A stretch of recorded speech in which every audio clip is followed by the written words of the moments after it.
I can't hear. 100%. Well, it's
Committee will come to order. Without objection, the chair is authorized to declare recess at any time. We welcome everyone to today's hearing on oversight of the Federal Bureau of Investigation.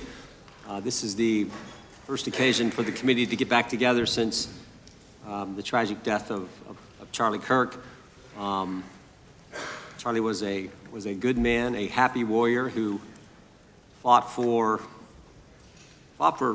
principles and values I think make our country special, and certainly was a strong proponent of defending the First Amendment, something this committee cares deeply about. I said this over the weekend.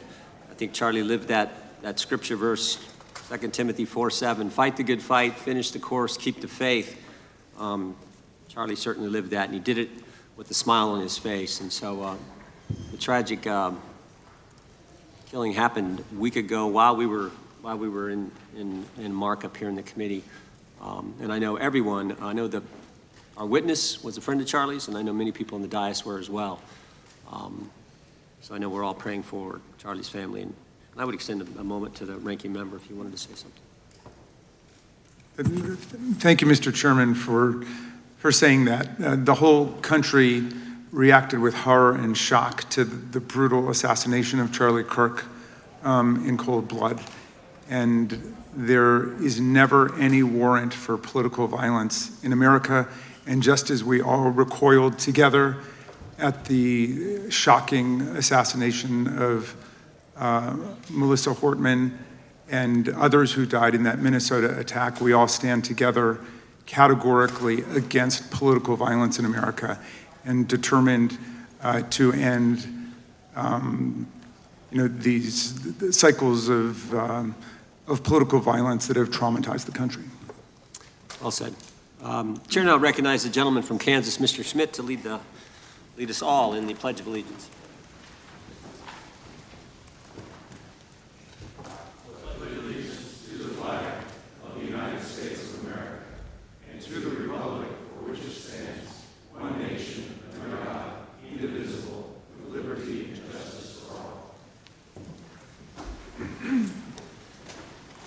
As is customary, we will begin with opening statements. 5 weeks ago, because of the work of Director Patel, we learned that the former chair of the House Intelligence Committee and current United States Senator leaked classified information.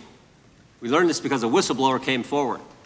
A whistleblower with 23 years experience in the intelligence community, a Democrat staffer on the committee, said this: they were pressured to leak classified information, which sort of raises the obvious question. Why would the head of the Intelligence Committee, the chair of that committee, who's supposed to be guarding our secrets, why would he be encouraging the leaking of classified information? Whistleblower told us that answer as well. The leaked information was supposed to be used, the leaked information, false information, was going to be used to indict President Trump. Now, the former chairman wasn't the only person leaking information. Jim Comey was also sharing things he wasn't supposed to share. Again, don't take my word for it. The Inspector General told us this. In his report, he said, quote, James Comey violated FBI policy by disclosing classified information. And what was Comey's motive?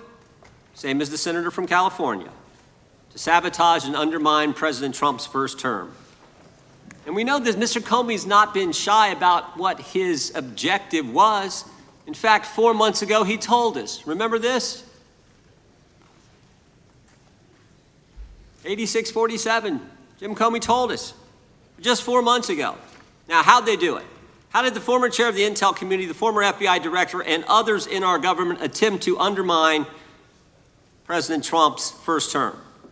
7 weeks ago, because of the good work of the Director of National Intelligence, Tulsi Gabbard, we learned from another whistleblower, a second whistleblower, that in the closing days of the Obama administration, the intelligence community assessment was changed. On December 5th, 2016, they had one assessment. That assessment said Russia did not impact the election vote count. There was a meeting at the White House on December 9th, 2016, where it was decided, no, we're not going to have that. We're going to come up with a new one. And the new one said Russia was trying to influence election and did influence election, which just wasn't accurate. And that new one is published on January 6, 2017. Let's just show you a few things that took place. I want to show you first this email from Admiral Rogers, the head of the NSA. You can see it was December 22nd. It says to Jim, John, and Jim Clapper, John Brennan, Jim Comey. And he says, I asked my team if they've had sufficient access to the underlying intelligence, sufficient time to review that intelligence. On both points, my team raised concern. Further states, my folks aren't fully comfortable. A few hours later, there's an email back to Admiral Rogers. This one is from Jim Clapper, and it says this: it is essential that we be on the same page and all of us are supportive of the report in the highest tradition of, that's our story and we're sticking to it. We may have to compromise on our normal modalities. This is one project that has to be a team sport. That's our story, and we're sticking to it. Compromise on normal modalities, that's a fancy way of saying, that's the government speak for we're going to have to change the rules. In fact, we're not going to follow our own rules. And that's exactly what they did, to get the objective they wanted, to undermine President Trump. Now, how did it specifically take place? The whistleblower said that the government officials ignored concerns about discredited information. And what was that discredited information? What was the discredited information that they didn't ignore the concerns about? What did they use, that discredited information? Of course, it was the dossier. The now famous Steele dossier that was paid for by the Clinton campaign when they hired the law firm Perkins Coie, who hired Fusion GPS, who hired the foreigner Christopher Steele, who wrote all this garbage and lies down. That is what was used to change the intelligence community report. And what happens next? What do Jim, John, and Jim do next? They go to Trump Tower on January 6, 2017, to brief then President-elect Trump about the dossier. Again, the Clinton-financed, foreign-authored dossier that the whistleblower knows is garbage and that they know is garbage. And then there's one final step. One final step. Jim Comey leaves that meeting with the president and immediately leaks to the press that they briefed the president on the discredited information. They briefed the president on the dossier and thereby given it some credibility and creating the basis and the predicate for all they did to the president. They leaked false information, they leaked classified information, they used and leaked discredited information, and they didn't follow their own rules, all to sabotage President Trump's first term. And but for this guy, Kash Patel, but for this guy, we would never have known this information. The good people of this great country would not have known what took place 8 years ago when they were trying to undermine the guy elected by we the people. And I want to thank Attorney General Bondi.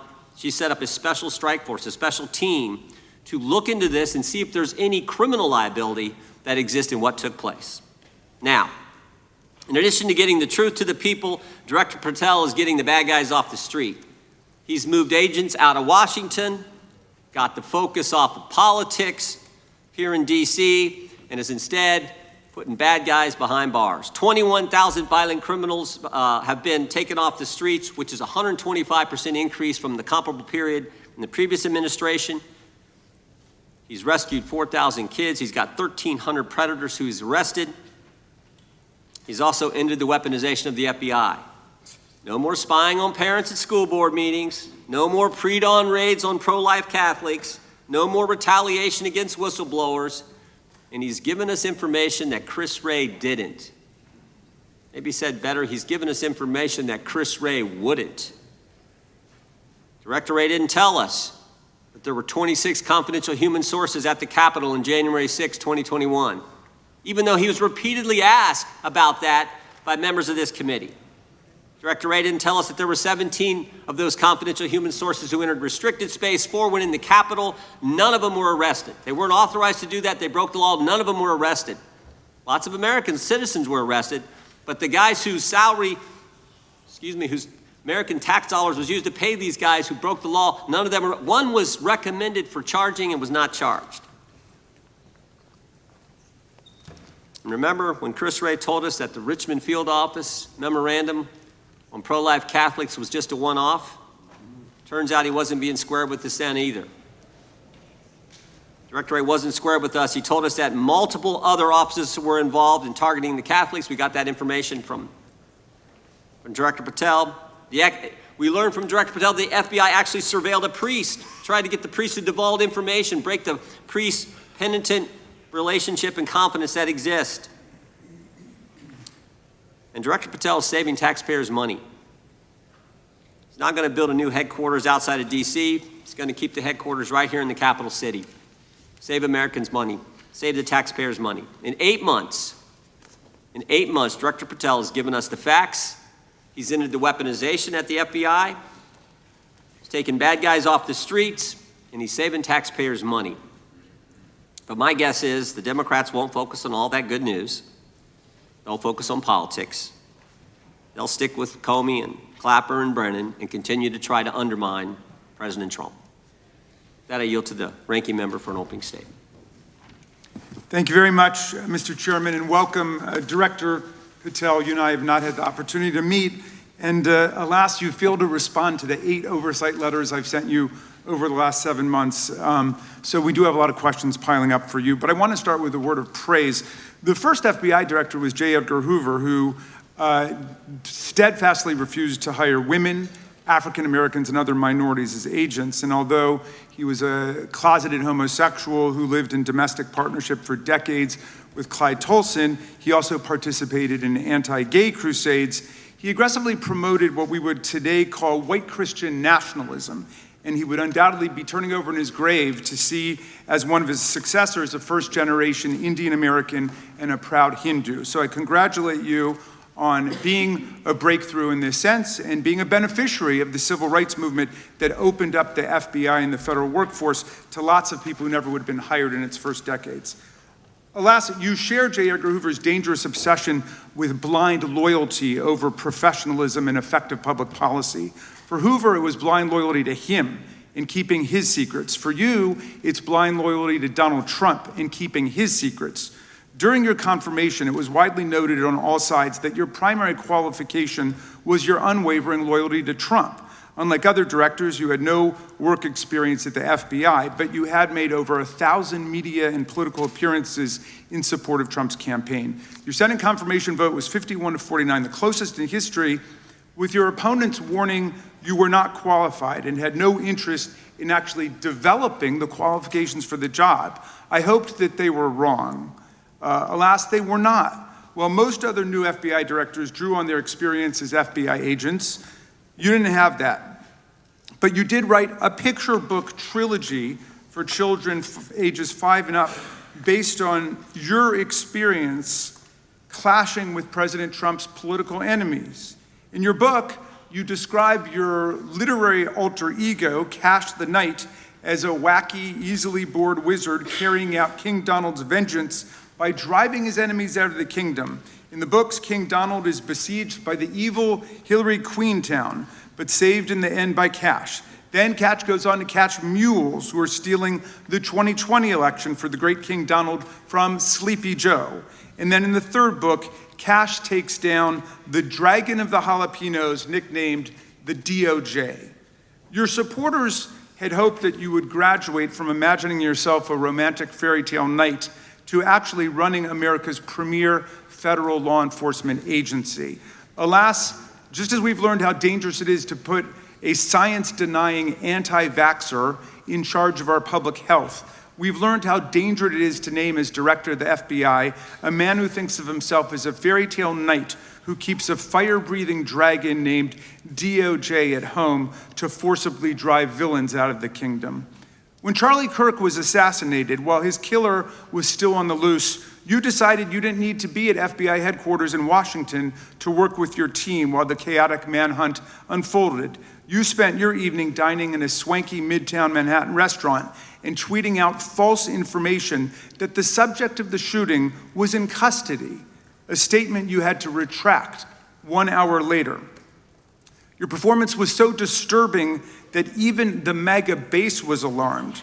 Culture warrior Christopher Rufo, who just a few months ago sat in your chair as a Republican witness, observed that you performed terribly, and he called for your ouster.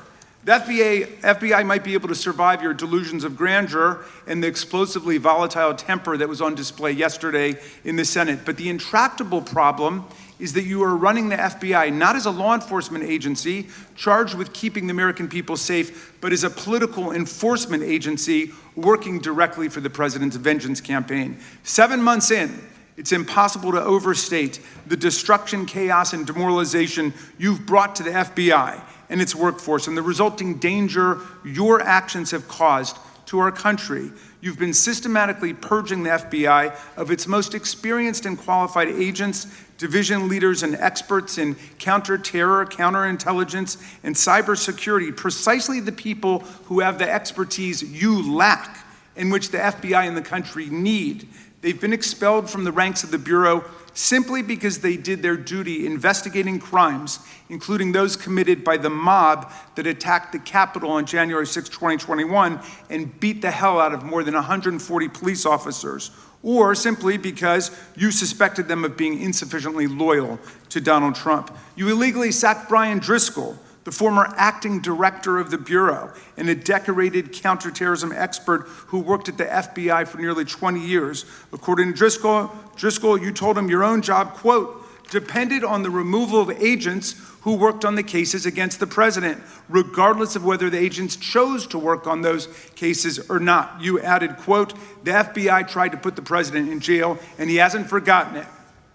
You forced out the leader of the Salt Lake City field office, Mehtab Saeed, just weeks before Charlie Kirk's assassination, depriving the FBI of an experienced counterterrorism expert described by her colleagues as absolutely the best and legendary. She would have led the FBI's manhunt had she not been fired. When Trump decided that rounding up immigrants with no criminal records was more important than preventing crimes like human trafficking of women and girls, drug dealing, terrorism, and fraud, you ordered the 25 largest field offices to divert thousands of agents away from chasing down violent criminals, sex traffickers, fraudsters, and scammers to carry out this immigration crackdown. Director Patel, you treated the men and women at FBI with disrespect and paranoia. You've assembled a roving band of freelancing henchmen within your office and charged them with conducting unauthorized investigations, targeting and harassing career FBI employees. Amazingly, you forced senior leadership to repeatedly take polygraph tests to prove their political loyalty and pushed out leaders who refused these demeaning exercises. And now we're seeing one very clear reason why you want to build a political FBI. The Epstein files. You want an FBI blindly loyal to Trump and to you as his enforcer so you can continue your cover-up of a massive international sex trafficking ring with more than 1,000 victims, betraying all of the survivors of the sexual violence. Before you got in this job, you called for full release of the Epstein files, telling podcaster Benny Johnson that the only reason the list was not released by DOJ and FBI was, quote, because of who's on that list. Upon your confirmation, you promised that, quote, there will be no cover-ups, no missing documents, no stone left unturned, and anyone from the prior or current Bureau who undermines this will be swiftly pursued. This spring, you ordered hundreds of agents to pore over all the Epstein files, but not to look for more clues about the money network or the network of human traffickers. You pulled these agents from their regular counterterrorism or drug trafficking duties to work around the clock, some of them sleeping at their desks, to conduct a frantic search to make sure Donald Trump's name and image were flagged and redacted wherever they appeared, whether an email, a text, a letter, an interview, a photograph, or a video. In May, Attorney General Bondi reportedly told Trump that his name had indeed appeared multiple times throughout the Epstein files. And not long thereafter, in July, you and the Attorney General released a memo claiming that, quote, no further disclosure would be appropriate or warranted. In a few short months, how did you go from being a crusader for accountability and transparency for the Epstein files to being a part of the conspiracy and cover-up? The answer is simple. You said it yourself, because of who's on that list.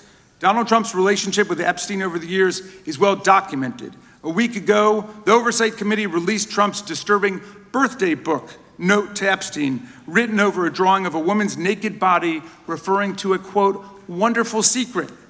The Oversight Committee obtained the note from the Epstein estate, not from the FBI, raising questions again of whether the FBI has been withholding documents.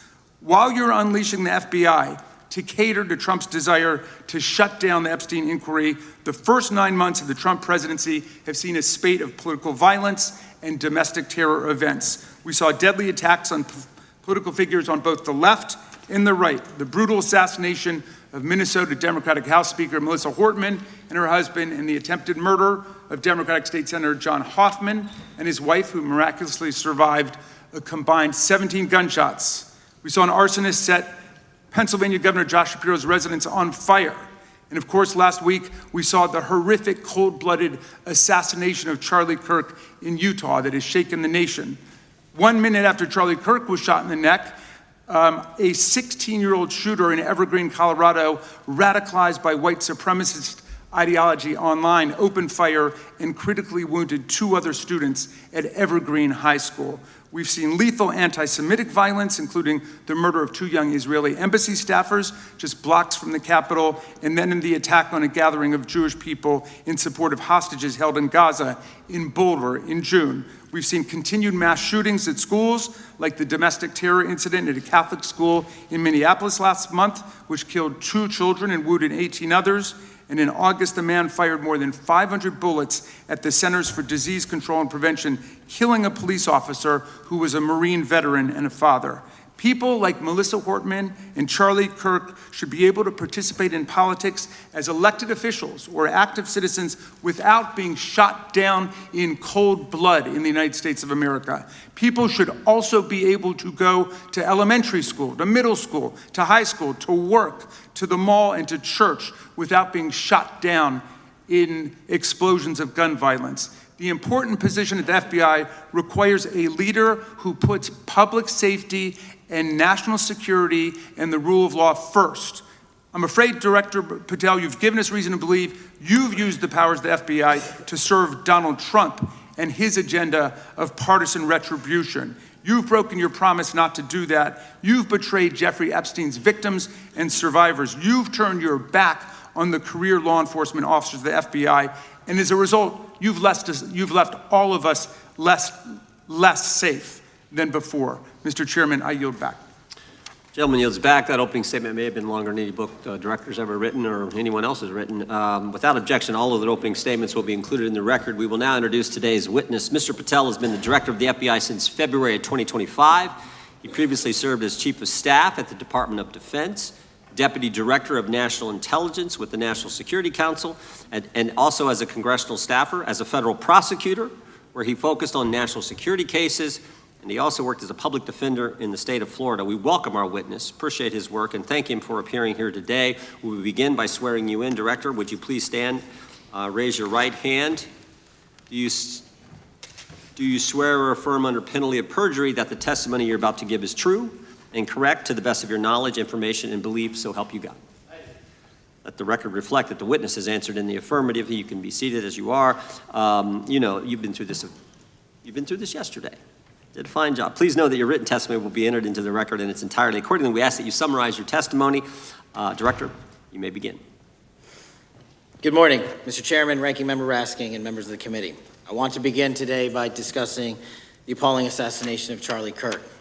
It's important for this FBI to be transparent without jeopardizing our investigations, so a little bit of the timeline is important. Charlie Kirk was unfortunately assassinated on September 10th. We immediately, the next day, released images early in the day in local time in Utah to start the public partnership in our manhunt for the assassin and culprits. At approximately 5 p.m. local time, I arrived on the ground and walked the crime scene myself. And we flew multiple FBI assets in and out to process DNA simultaneously while bringing in evidence response technicians, hostage rescue teams, and other experts to assist state and local law enforcement with their investigation. At 8 p.m. local on September 11th, the FBI collected and populated and promulgated at a press conference a video of the suspect on the grounds. We also released enhanced images. Due to that release that I directed and ordered, the suspect involved was apprehended and in custody at 10 p.m. local time. That's less than 2 hours after we did the video release and the photo release. So within 33 hours, that individual suspect was in custody. And his family, who has since been interrogated, specifically stated to FBI interrogators that because of the video that the FBI released at my direction and because of the photographs that they released, they identified their son, they confronted their son when he swung by their home, and that's what led to his apprehension. We are still, the FBI, has that investigation ongoing, and it continues to be ongoing. And I want to thank the state of Utah and the state and local authorities there. And I also want to thank the Attorney General and President Trump for directing resources to allow us to conduct that investigation as we have. Under this administration, the FBI has arrested more than 23,000 violent criminals. 23,000 in 7 months. That's twice as many year to date last year. We've taken over 6,000 firearms off the streets. 6,000 guns are no longer in the hands of criminals in 7 months. We've identified and found and located 4,700 child victims. That is a 35% increase year-to-date last year. We have arrested 1,500 child predators. That is a 10% increase year-to-date last year in just 7 months. We've assisted our partners with countless counterterrorism operations around the world. We've captured, at the FBI, 4 of the most top 10 wanted fugitives in the world in 7 months. To put that in perspective, that's as many as my predecessor nabbed in the entirety of the Biden administration. We got 4, we got more coming. On top of that, in 2 weeks, thanks to the help of the CIA, we collected and captured one of the individuals responsible for the horrific Abbey Gate bombing that led to the murder of 13 service members. We did that in 2 weeks. They didn't do it in the 4 years of the entire prior administration. Nationwide, we've been executing our Operation Summer Heat, the FBI's national focus on targeting violent crime based on intelligence-driven operations. Ask the citizens of Seattle, Miami, Memphis, Charlotte, Chicago, New Orleans, to specifically highlight New Orleans and Nashville. There has been a 250% increase in violent crime arrests in those cities alone, and other mid-major cities that I've just listed. In just a few short months, we have already unleashed 1,000 FBI personnel across this country. Every single state across this country is getting a plus up. This is a fiction that the FBI is short or that we are compromising the men and women in the field. They do not need to be in Washington, D.C., so we're sending them into the field to each and every one of your states. Because of that, crime is at an all-time low. We had to do it because of the explosion of crime. And maybe the most important stat for Americans to realize: in just 7 months, we are on track to produce the lowest murder rate in modern U.S. history by double digits. Those are results not of mine. Those are results of the men and women of the FBI. If you want to criticize me, bring it on, but do not attack the brave leaders in the field. We are also working 24/7, 365 on the opioid epidemic that is killing more than hundreds of thousands of people a year. We have seized 1,600 kilograms of fentanyl off the streets so far in 7 months.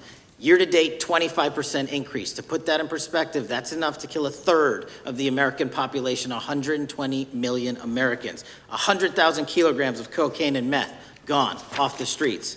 Earlier this year, I highlighted in Cincinnati, Ohio, how we're getting creative to chase down those that were willing to do harm to our citizens, not just by striking at the heart of the fentanyl producers, but the fentanyl precursor companies in China. And we indicted for the first time multiple companies and individuals, not just in America, but in mainland China, that are producing the ingredients that produce and make fentanyl that kill our children. And we're going to keep going. Counterterrorism work, cyber attacks, and foreign adversaries are something the FBI must never sleep on, and we are not sleeping. In the counterintelligence space alone, this year, year-to-date, 30% increase in counterintelligence arrests from the DPRK, Russia, Iran, and China. And I want the American people to know, in this setting, there's a lot of work that the brave men and women of the FBI are doing we just can't get into, but they don't stop. Our cyber threats, ransomware attacks, those harming our children online. We have nearly a 20% increase in indictments and arrests in 7 months alone this year. We're going after those that harm our malware, infrastructure systems, telecom systems, and energy structure. Combating SALT and Vault typhoons are just a little bit of the examples we're doing. Maybe most importantly, under the counterterrorism and domestic terrorism umbrella, are nihilist, violent extremists, and those that label themselves 764, who wish to go online and convince children to maim and mutilate themselves and commit suicide. And we are producing record numbers of arrests under that umbrella organization. We even stopped an individual in the 764 network who wanted to conspire to kill an adolescent girl. He is now in custody. Transparency remains one of my main priorities at the FBI. And this is what I've done in my 7 months at the helm. We've produced more than 33,000 pages of documents to Congress to a variety of committees, including, I believe, 7,500 to this committee alone, if memory serves me correct. To put the 33,000 in perspective, my predecessor in 7 years produced 13,000 pages in total to the United States Congress. His predecessor in 4 years produced 3,000 pages in total. I repeat, I have produced 33,000 pages in 7 years to this Congress and will continue to do so. I'm dedicated to restoring the trust and the mission and the integrity of the FBI, and we cannot do so without congressional oversight, and I promise you I will continue to do so. On the Epstein case, the original sin on the Epstein case was how it was handled by Mr. Acosta when he first brought the case in 2006, 7, and 8. The original case had a very limited search warrant, had a very limited search window, had a very limited investigative window. I was not there when those search warrants and that investigation was launched. I would not have done it that way. They were limited to only 3 to 4 years of investigations from 97 to approximately 2001 and 2002 to 2005. Mr. Acosta allowed Mr. Epstein to enter into a plea agreement where he served weekend jails for trafficking minor women. He also was allowed to leave jail to go home on the weekends. Plus, he allowed a non-prosecution agreement to be signed as part of that plea deal, prohibiting future investigations from that prosecution and from that evidence, and prohibiting the collection of further material. That is the original sin. We are working with Congress to produce more than any administration ever has material on Epstein. And I welcome the challenge to tell us that we are not being as transparent as the law allows. We even went to court and asked the judges to lift those prosecutorial agreements and to lift those court order seals, and they denied us 3 times. Congress is welcome to do the same and join the fight.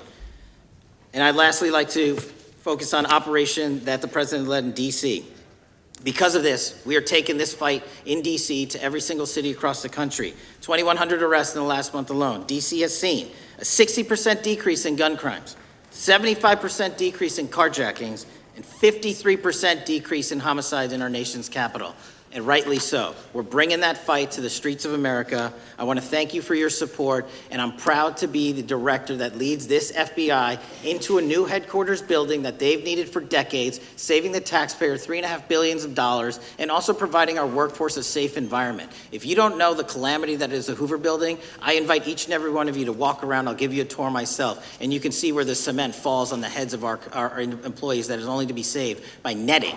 Just to give you an example. Thank you for support to our mission. And I do want to highlight one thing about DC. It's because the FBI gathered sources and evidence that we were able to, through our source network, identify the horrific murder of the DC intern, Eric Tarpinian. And I've spoken to his family, and we are working to bring them justice. And Mr. Chairman, in my 16 years, now my 17 years of government service, if anyone has any questions about my service, bring it on. Yeah. Thank you, Director. We will now proceed under the 5-minute rule. The chair recognizes the gentleman from California, Mr. Ison. Director, delighted to have you here. You are a breath of fresh air.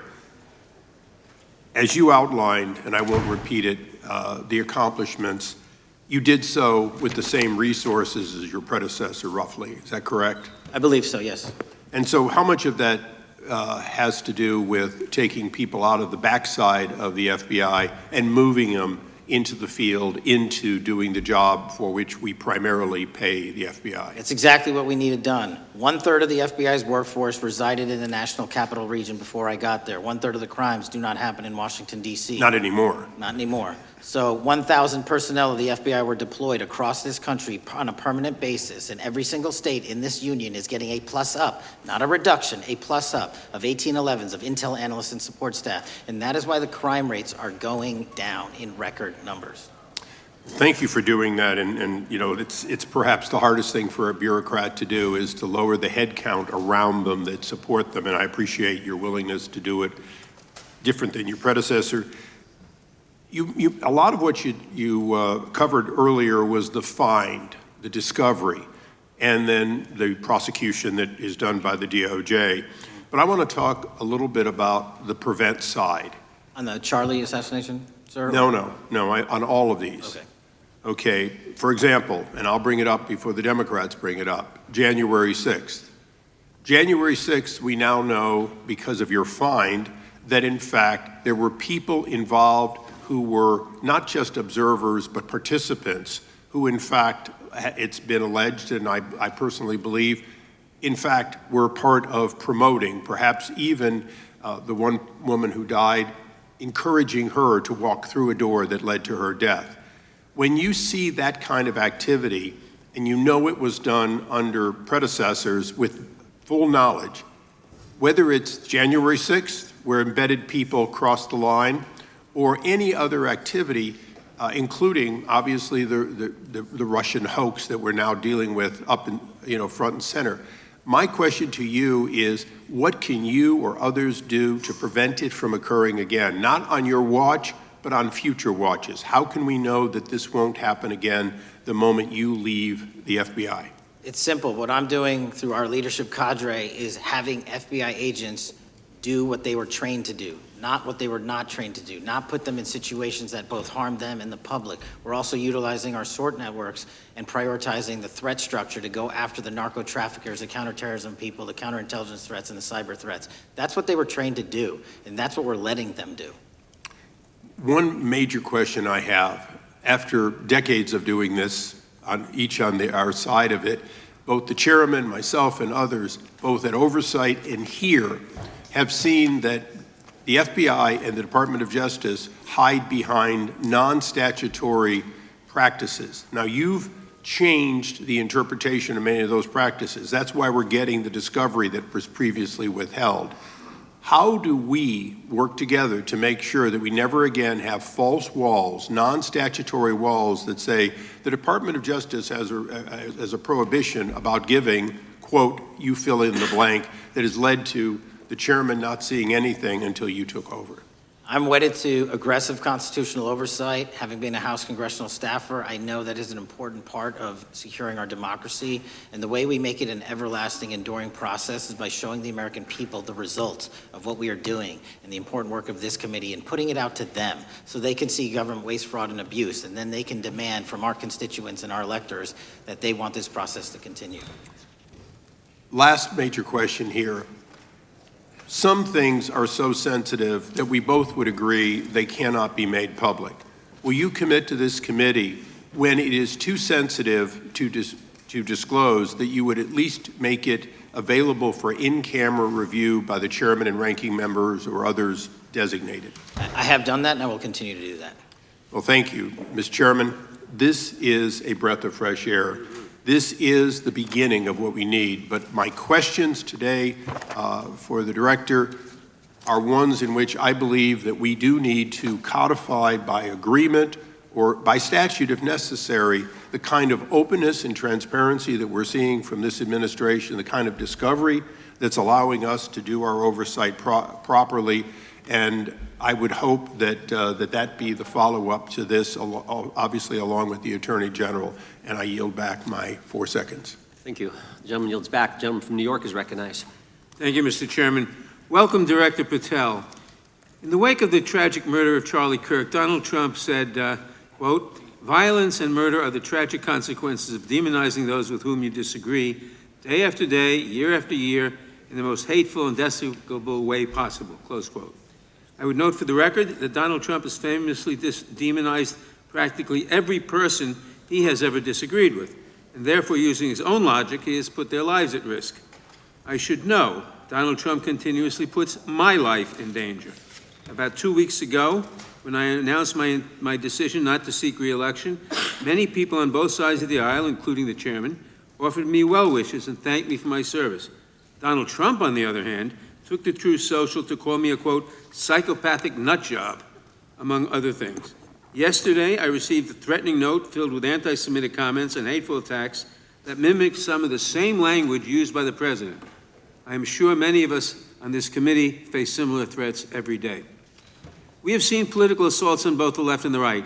The attack on Charlie Kirk, the attempted assassination of the president, the murder of the Democratic Speaker of the Minnesota House, the assault on Paul Pelosi, and the attack on the Capitol on January 6th, for example.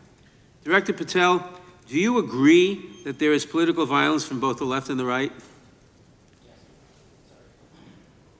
There's too much political violence. Do you agree, yes or no, that there's violence? There is too much political violence based on ideologies from either side.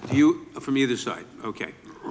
Are you aware of the study by the Cato Institute, a well-known conservative group, that found that 69% of the violence is from the right? I'm not familiar with that study. You're not familiar, okay. I would commend it to you. Are you aware the administration has threatened to use violence as an excuse to crack down on liberty and freedom of speech? Say that again, I'm sorry? Are you aware the administration has threatened to use violence as an excuse to crack down on liberty and freedom of speech? Nobody at the FBI is doing that. I didn't ask you about the FBI, I said the administration. I speak for the FBI. I would like to enter the record an article from today's New York Times titled, "Trump Invokes Kirk's Killing in Justifying Measures to Silence Opponents." In the wake of Charlie Kirk's killing, President Trump and his allies have laid out a broad plan to target liberal groups, monitor speech, revoke visas, and designate certain groups as domestic terrorists. I ask unanimous consent to insert this into the record. Thank you. Politicizing the murder of Charlie King to go after free speech is not a legacy I believe Charlie King would have wanted. Moving on, I want to address another topic. The FBI has traditionally played a key role in prosecuting public officials for corruption. But I fear that at a time when the president is accepting planes from Qatar for his post-presidential personal use, issuing pardons to major donors, and personally profiting from the office of the presidency, the FBI may be abandoning its commitment to investigating public corruption. Since its creation in the wake of the Watergate scandal, the Public Integrity Section has been one of the crown jewels of the Department of Justice, investigating and prosecuting corruption among the nation's public officials and acting as a key safeguard against politicized prosecutions. This section's work has been supported by an elite squad in the FBI devoted specifically to rooting out corruption. But according to reports, the Public Integrity Section has now been decimated, and the FBI's Public Corruption Squad has been disbanded. I would like to submit for the record a New York Times article entitled, "FBI Dismantles Elite Public Corruption Squad." I ask unanimous consent. Thank you. These actions are an invitation to corrupt politicians to break the law, since they know that the government is asleep at the switch. Last month, Senator Warren and I, along with dozens of other members of Congress, wrote to you and Attorney General Bondi expressing grave concern over your decision to effectively legalize corruption and to politicize prosecutorial decisions. And he asks unanimous consent to enter this letter into the record. Thank you. I don't have time today to walk through all your questions, all of our questions and concerns, but will you commit to answering this letter in short order so that we can understand what factors led to this decision and how it has impacted the ability to hold corrupt officials accountable? I will review your letter with my team and respond as soon as I can. You will respond. Thank you. I yield back the balance of my time. Gentleman yields back. Gentleman from Arizona is recognized for 5 minutes. Thank you, Mr. Chairman, and thank you, Director, for being here. I appreciate the change in the FBI and the tone since you've been there.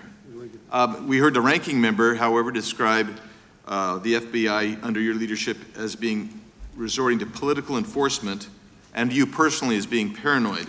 I would just suggest that perhaps that is the projections of the ranking member himself and not you, sir. I want to refer to something that was said yesterday in yesterday's hearing by Senator Grassley.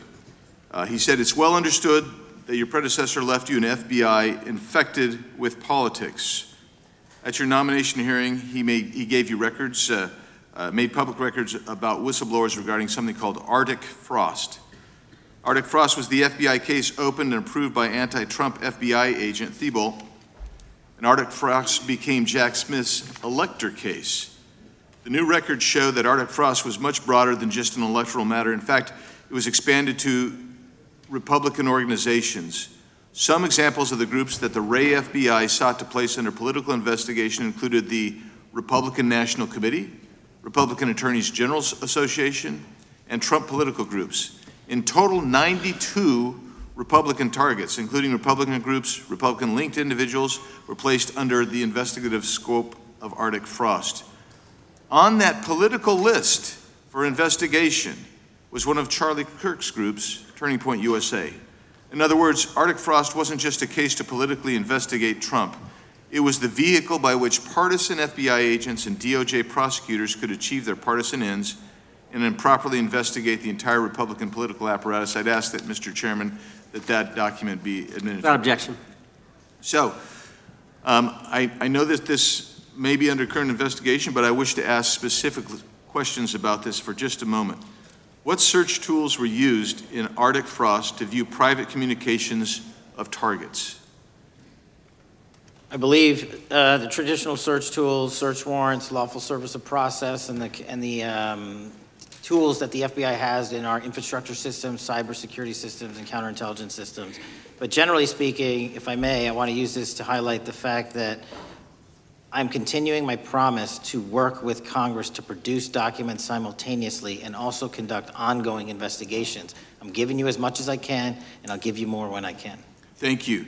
Another question regarding that is, were there any directives from the Biden White House concerning the Arctic frost investigation? Were there any, sorry? Directives or communications from the Biden White House itself concerning the Arctic frost investigation? I'll just rely on what was turned over to date, sir. Okay. So I want to add here, the search warrants that were used included the seizing of a U.S. member of Congress, his phone. I think we all know who that was and how that was taken away and used for political purposes, Mr. Chairman, Mr. Director. So we'll leave that for a second, and let's go over to the Charlie Kirk case for just a second. Let's emphasize this. How many hours did it take from the assassination to the arrest of the assassin, Mr. Director? 33. That seems pretty swift, and it was because of the actual release of videos and photographs that you directed to be released, sir. That's correct, and to put it in perspective, the Boston bomber took 5 days and Luigi Mangione took 5 days. Was the platform Discord forthright from the start with law enforcement about the shooter's communications on its platform? Discord, the platform ownership, has been working with our lawful process, and we are obtaining materials from them on a rolling basis. Thank you. And I want to get back here to Arctic frost for just a second, Mr. Chairman. I'd like the unclassified document from the FBI released to be admitted to the record. Without objection. And a document from the Economic Times also to be admitted to the record. Without objection. So I'm going to give you the last 30 seconds. We could go on about the Epstein case. I've got a bunch about that, but I'm just going to let you, if you wish to respond to either of the two vitriolic questioning or statement from the Democrats. The work of the FBI speaks for itself. It's on showcase here today. Anyone that wants to attack the FBI can attack me, but leave our leadership structure alone. When you have 23,000 violent felons arrested, twice as many as this time last year, the work speaks for itself. Thank you, Mr. Chairman, and thank you. Appreciate your good work, Director Patel. Yield back. Gentleman yields back. Gentleman from Maryland is recognized. Thank you kindly, Mr. Chairman. Director Patel, before you joined the FBI, you railed against it for covering up Jeffrey Epstein's human trafficking ring. Let me refresh your memory with this clip. It has Epstein's list. They're sitting on it. That doesn't seem like something you should do. You're protecting the world's foremost predator. That seems like an evil thing to do, regardless of who may be embarrassed in the release of that list. Why is the FBI protecting the greatest pederast, the largest scale pederast in human history? Simple, because of who's on that list.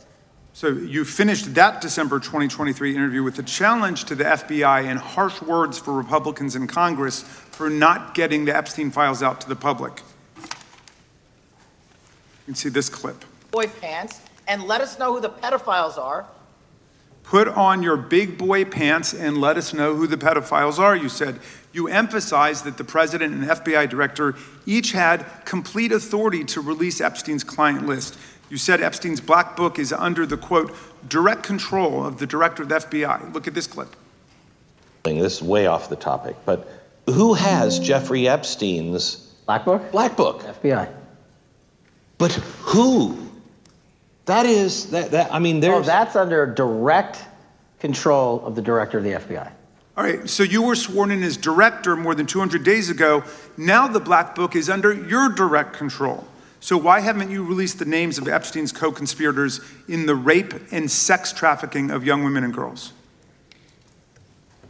The Rolodex, which is what everybody colloquially refers to as the Black Book, has been released. Oh, no, you're talking about what the journalist got 5 years ago? No, that's not what we're talking about. We're talking about what you were talking about there, That's the black exactly book what I under was the talking. direct control of the FBI director. We have released more material than anyone else before. The Biden administration, Obama administration had the exact opportunities to release this material, and they never did.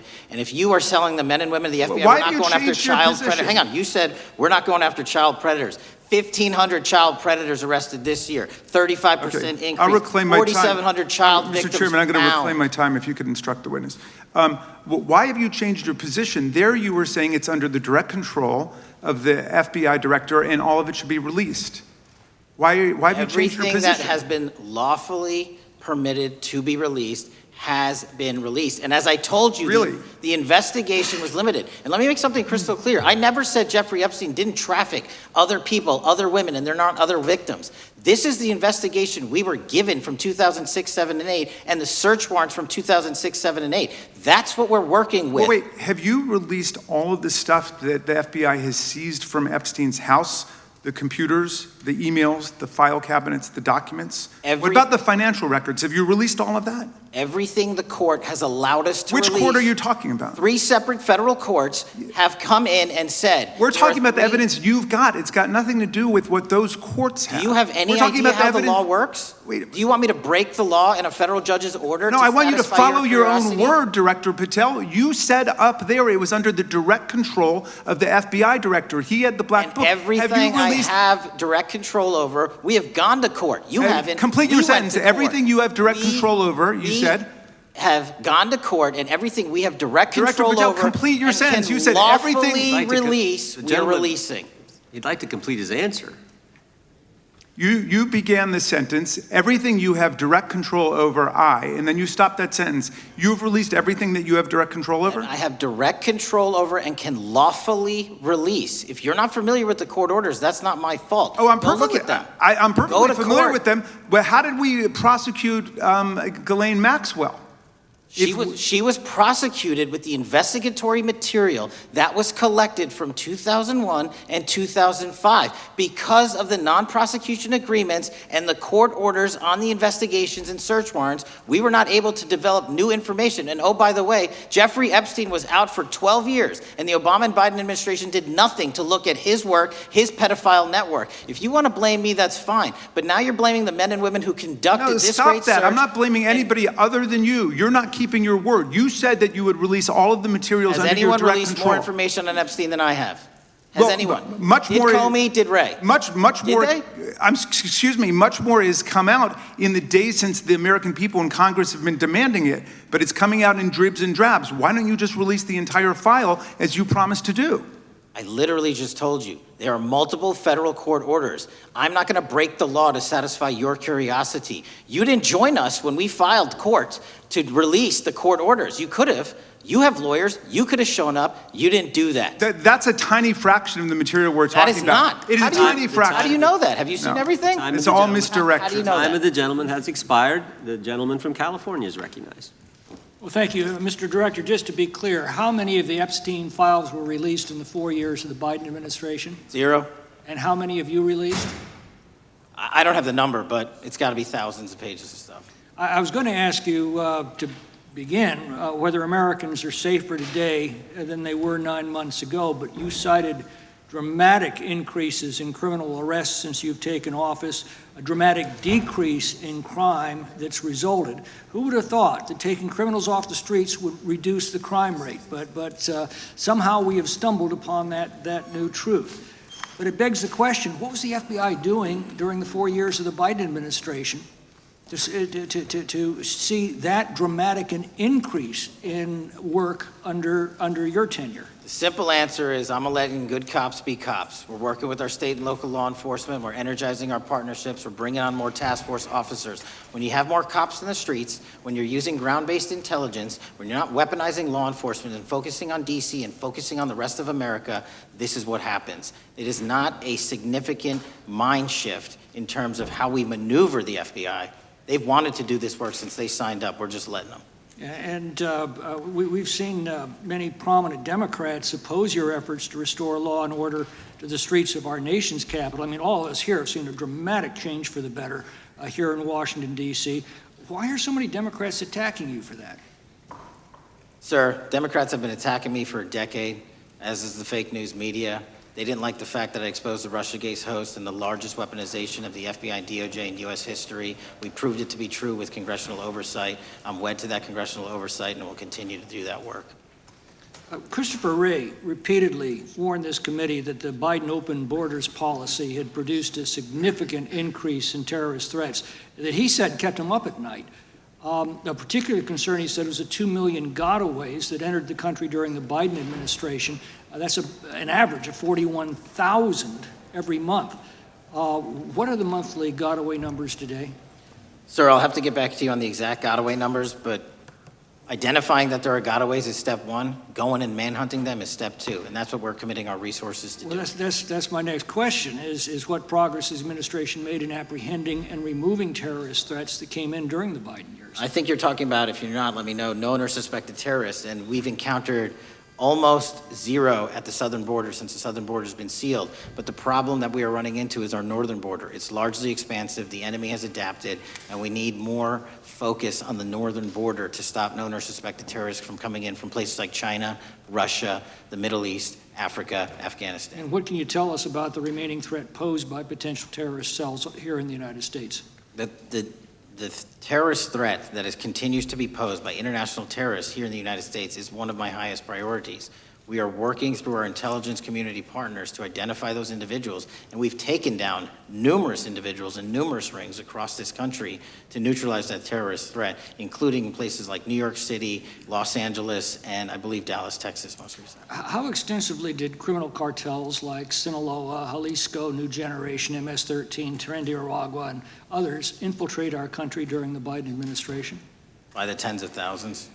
Well, and what progress have you been making in combating their presence? I think the DHS is best to speak to that, but I think I can't remember the numbers of tens of thousands or hundreds of thousands of individuals they found that came in illegally, and the tens of thousands that associations to criminal networks have all been deported. And that effort is being opposed every step of the way by Democratic leaders in our cities, some of our states, and right here in the Congress. Isn't that true? Well, we're just working where we can in every single city we can, and I welcome the opportunity to partner with Republicans or Democrats on fighting violent crime like we're doing. Mr. Biggs asked about Arctic frost. What else can you tell us about that and what we need to do to assure that it never happens again? Continue the congressional oversight work that you're doing on Arctic frost. Let me provide you with more documentation on Arctic frost, and also call in witnesses from the paperwork that we have given you. You have that right, and the American public deserves to hear what those people have to say. As for my ongoing investigation, there's not much I can say. What role did the FBI play in suppressing the Hunter Biden laptop story during the 2024 election? Off the top of my memory, sir, I believe the FBI was in possession of verified information from that laptop, and it was improperly publicized that they did not have information and masked it as Russian disinformation. We now know that was categorically false. I don't know why the FBI did that, when they did that, but we've released all the materials related to that. Thank you. Gentleman yields back. The gentleman from New York is recognized. Mr. Goldman. Mr. Patel, does Donald Trump appear anywhere in the Epstein files? I'm sorry, could you say that again? It's not a complicated question. Does Donald Trump appear anywhere in the Epstein files? I didn't say it was a complicated question. I just didn't hear you, so my apologies. We have released where President Trump's name's in the Epstein files and everybody else, and all credible information that we are legally allowed to release has been released. All right, so let's go through that. You're referring to court orders that prohibit you from releasing grand jury testimony under Rule 6E. Is that what you're referring to when you say as the law allows? That's a piece of it. Really? What other evidence do those three court orders you cited prohibit from being released? Information that was collected pursuant to those search warrants that were limited Wrong. in fashion. Wrong. That's not what the court order says, and that's not under 6E. And you're talking, and I said that's 6E, and I said there was others, and I'm answering that. There are sealed court order documents. There are protective orders. From they are unsealed as part of discovery given to Ghislaine Maxwell. They are no longer sealed. That's just not true. We can argue about it all you want. Okay, well, you agree that there are, so your testimony here is that the reason why you are not releasing all of the videos that you have acknowledged, there are so many, and that the FBI spent thousands of hours of reviewing, the photographs, the photographs that you have. You're saying that you're not releasing those because there's a court order requiring them to be sealed? Is that your testimony? Never said that about the videos. On the totality of the videos, of the thousands of images that were seized pursuant to the search warrants executed at the time, the overwhelming majority of that video is pornographic material that was downloaded from the internet and child sexual abuse material. We will never release that. Well, as you should not release the victims, but if there are videos that relate to others who Epstein trafficked to, such as maybe Prince Andrew, or photographs, that you have total control to release. Yes, and if it exists. And so why haven't you released it? Why are you supposing that that is a fact when in fact it is false? Are you saying that You're saying that none of the videos relate to anything relevant to the Jeffrey Epstein trafficking ring? Every single video that we have collected pursuant to the prior search warrants has been examined for the last 10 years. And every single video has been utilized for whatever prosecutions were able to be legally brought. I'm not asking about prosecutions. I'm asking about why you aren't releasing the full Epstein files, including the names of people who were involved in the sex ring that you promised to do before you became FBI director. I just told you, I'm not going to release downloaded porn of I'm children not asking on the about internet. that. Fine. I'm asking about all the other files. What other videos? Tell me. Tell me. That's what I'm asking. Tell me. You're saying there are no videos that would be relevant to anyone else involved in the Jeffrey Epstein sex ring. Pursuant to Mr. Acosta's collection of information based on the search warrants. That's all we have in our I possession. understand. And I'm asking you, that stuff. That's all we got. I'm not asking all you got. I'm asking you, in that stuff, there's nothing that's related to to any other any other people engaged with Epstein in underage sex. That's correct. To my knowledge, no. Okay. Let's talk about the witness interviews. 302s of witness interviews. Those are not subject to the court order. Those are not subject to any fictional sealed order for a search warrant. Why aren't you releasing those with the redacted names of the victims? We are releasing as much as legally allowed. That's why we went back to the court. How is that not legally allowed? Sir, do you know how court orders work? Do you know how protective orders Actually, work? Actually, Mr. Patel, I was a real prosecutor for 10 years. I know exactly how. So I was a fake one? And I want to understand what the court order prevents you from releasing witness statements that the FBI took. You should know that as a real prosecutor, when the court hand downs a protective order and a motion to seal, the material is sealed unless that your judge testimony waives here it. is that all of those witness statements are under a court order, a protective order. We are providing everything we can legally provide. No, that's not my question. My My question is, why are those witness statements that are not grand jury testimony, that if they were under a protective order are no longer under a protective order, why are they not being released? How are they not under a protective Why order? are you not going to the court like you did for the grand jury testimony to unseal those records? The DOJ did go to the court. No, not on those records. Why aren't you going? You just went on grand jury. Time of the gentleman has expired. You are hiding the Epstein files, Mr. Patel. Time of the gentleman has expired. You are part of the cover-up. Can I respond? Sure can. Any allegations that I'm a part of a cover-up to protect child sexual trafficking and victims of human trafficking and sexual crimes is patently and categorically false in the work of my So I hope you will talk to them when they have requested to speak with you. Because the victims have requested and you are not responding to them. Director, yes or no, is the FBI still spying on parents at school board meetings?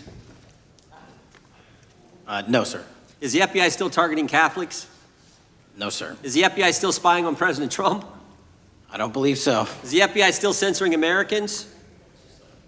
No, sir. Is the FBI still targeting Americans for shopping at Cabela's or purchasing Bibles? Nobody is targeted for their faith. Is the FBI still targeting Americans who are pro-life? Nobody is targeting anyone for their beliefs. Is the FBI still cooking the books on crime data? The crime data is real. Is the FBI still purging agents for conservative viewpoints? No one at the FBI has asked their viewpoints on policy. Is the FBI still labeling the Betsy Ross flag, the flag of the American Revolution, a hate symbol? No. Well, maybe that's why you've been able to, what was the number, 23,000 bad guys you've arrested, a huge increase from the same time period in the previous administration. I think you said 1,400 predators, 4,000 children rescued. Were those the facts? 4,700, 35% increase on children rescued. Yeah. And you got the guy that, Abbey Gate? We got the Abbey Gate guy. We had a guy from the 4th District of Ohio who lost his life there serving our country. We appreciate that. Maybe when you're not focused on politics, you can actually do what the FBI is supposed to do. Go get the bad guys, right? That's what the men and women of the FBI do. Director, did John Brennan lie to Congress? Let me just read a couple things, actually, before you answer that. 2 years ago, we had Mr. Brennan in for an interview, and I asked him, how'd you learn about the dossier in December of 2016? Mr. Brennan replied, I received a copy of it from the FBI, and the CIA was very much opposed to having any reference or inclusion of the Steele dossier in the intelligence community assessment. That's what John Brennan told the United States Congress. 7 weeks ago, the Director of National Intelligence told us this. John Brennan lied and denied using the dossier in the intelligence community assessment because he knew it was discredited. CIA officer told the House Intelligence Committee Brennan refused to remove it, and when confronted with the dossier's main flaws, he responded, yes, but doesn't it ring true? John Brennan lied to us? Mr. Chairman, I won't stylize the evidence. What I will say is that the intelligence community assessment, those that created it and any individual involved with it, is an ongoing investigation. There's an investigation into what took place in December and January of December 2016, January 2017, when this whole thing started, this grand conspiracy. That is being investigated, is that right? That has been publicly announced by the department. That's been announced by the department. Did Chris Wray hide documents from this committee? You would know better than me, sir. Well, I think you told us like 700 pieces of information you've given this committee since you've been director relative to just one incident, the Catholic memorandum from the Richmond field office. I can give you the comparison, sir. Yeah, the Catholic memo, I believe we turned over 750 documents. In Mr. Ray's tenure, I believe they turned over 19 pages. 19 pages. You've given us 700. Why would Chris Wray hide information from this committee? You want to hazard a guess? I'm sorry? Hazard a guess why he would do that? I don't know, sir. I think maybe it was because FBI was spying on a priest, trying to get him to break the priest penitent confidence that exists. You think maybe that was the reason?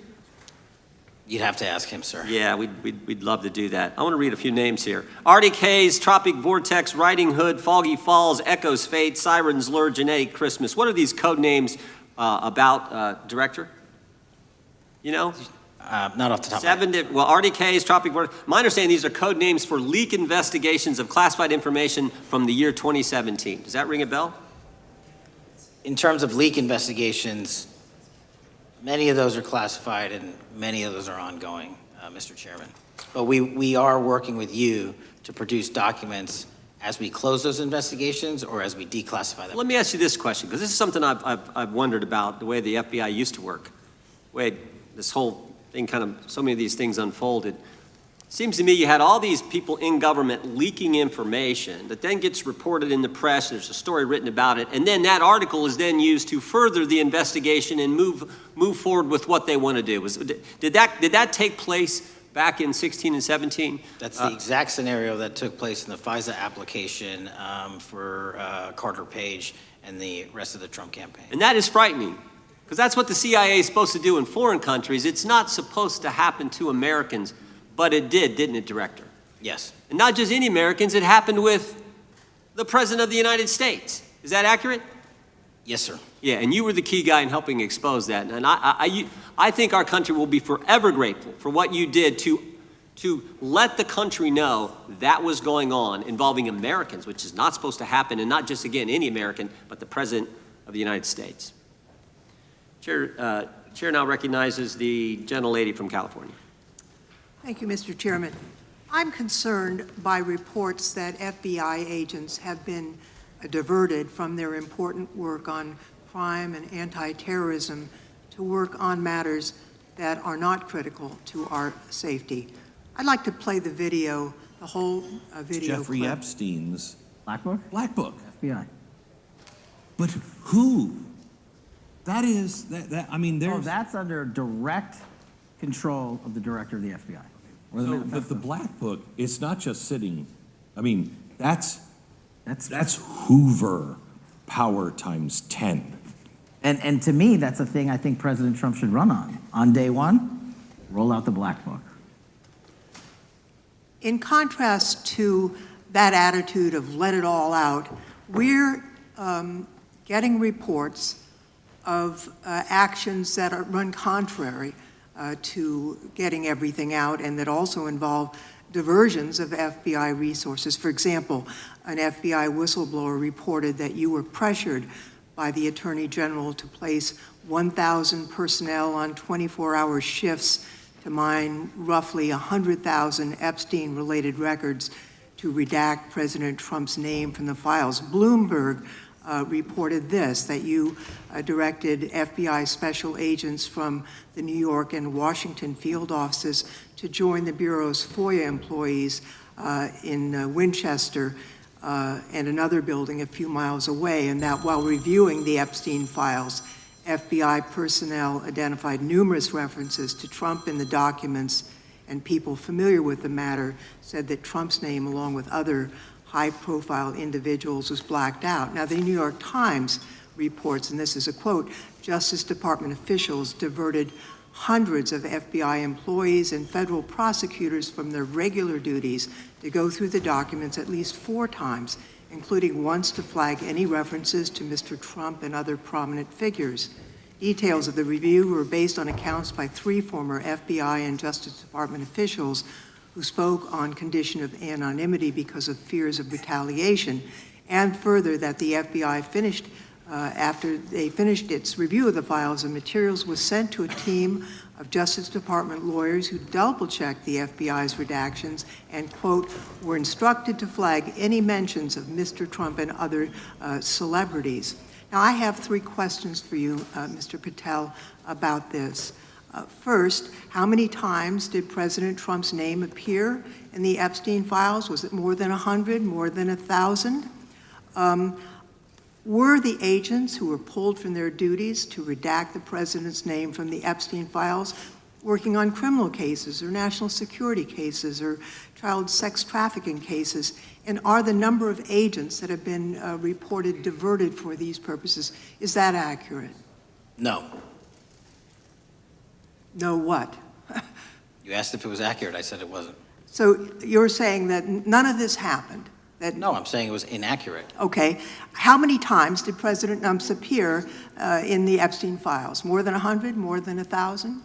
No, and what we've been able to release is what we've been legally able to release, and that has No, been that's not the public. question. I asked you, how many times did the president's name appear? I don't know.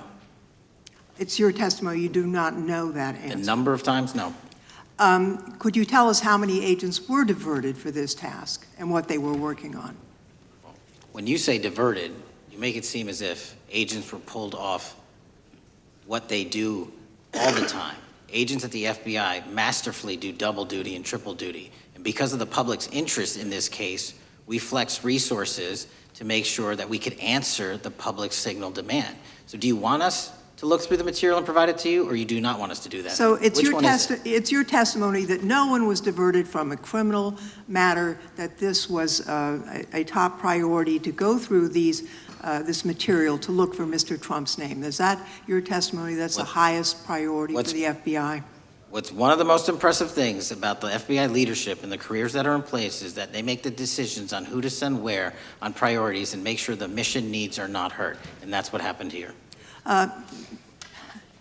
It's shocking to me that the FBI would think that erasing Mr. Trump's name from the Epstein files is a high priority when we have crime, we have national security threats, we have terrorism threats, we have murders such as that occurred, unfortunately, with Mr. Kirk. It's shocking to hear that that's your highest priority. And with that, Mr. Chairman, I yield back. That's literally not what I said. Gentleman yields back. Gentleman from Wisconsin is recognized.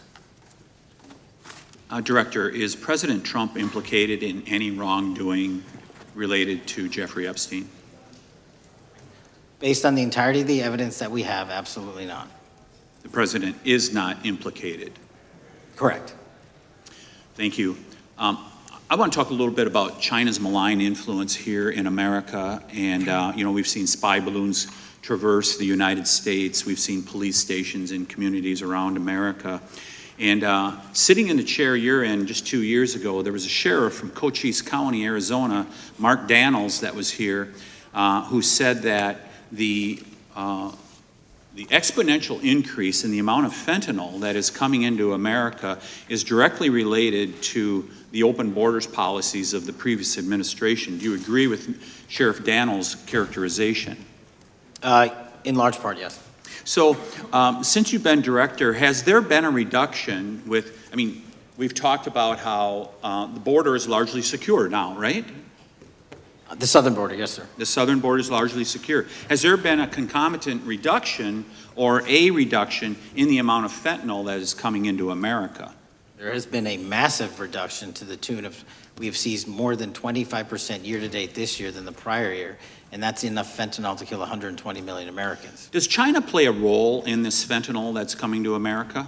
As I stated in my opening, sir, what they do and the companies in China, mainland China do, is produce the precursors and the cutting agents that they ship overseas through various countries into the Mexican drug cartels who produce it. So they basically are the cooks in terms of the ingredients. Tell us, what is the FBI doing to stop China from delivering death to America? So for the first time in a decade, I actually reached out to my counterpart at the Ministry of Public Security. No one at the FBI had done so.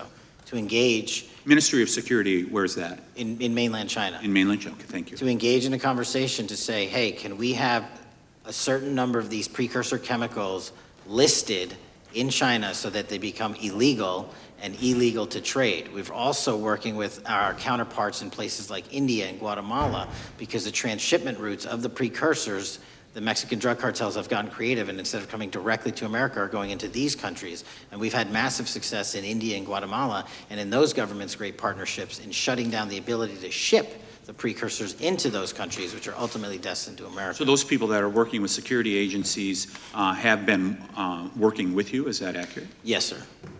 So I want to turn to a couple cases that are at the University of Michigan, where Chinese nationals, on behalf of the Chinese government, smuggled in illicit biological materials,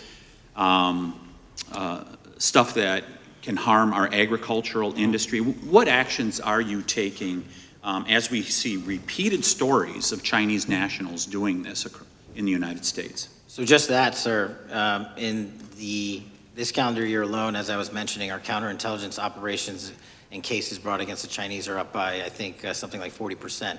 And specifically, the cases in Michigan show two threat streams, not just against our agricultural industry, which is a threat to national security, but they were also bringing in chemical agents in mushrooms, I'm not the exact expert, that would have ultimately hurt our population. We arrested and charged all of those individuals, and we are aggressively going after them in every single state because they weren't doing it in Michigan alone. Should research universities across the United States be doing a thorough job of vetting Chinese nationals that are coming to their universities? They should. Turning to spying in America, you know, we heard the stories about Senator Dianne Feinstein's driver, who was a Chinese spy. We're familiar with Linda Sun, who worked in Governor Hochul's office, Christine Fang in California. What are you doing to find these people who are Chinese spies that are trying to burrow themselves into the politics of America? Because we know it's happening, right? Yes, it is. And what our counterintelligence unit is doing is aggressively seeking the intelligence into where these individuals are working. Then we are utilizing our operational authorities to go in and investigate them either through our human source networks and collecting information through lawful process, online, search warrants, and data so that we can bring proper arrest charges and publicize to the world what they're doing here. And just because we've caught a few doesn't mean we've caught everybody. We've got a lot more to go. I get one more quick question in. The FBI arrested a judge in Wisconsin, Hannah Dugan, for interfering with a federal law enforcement operation.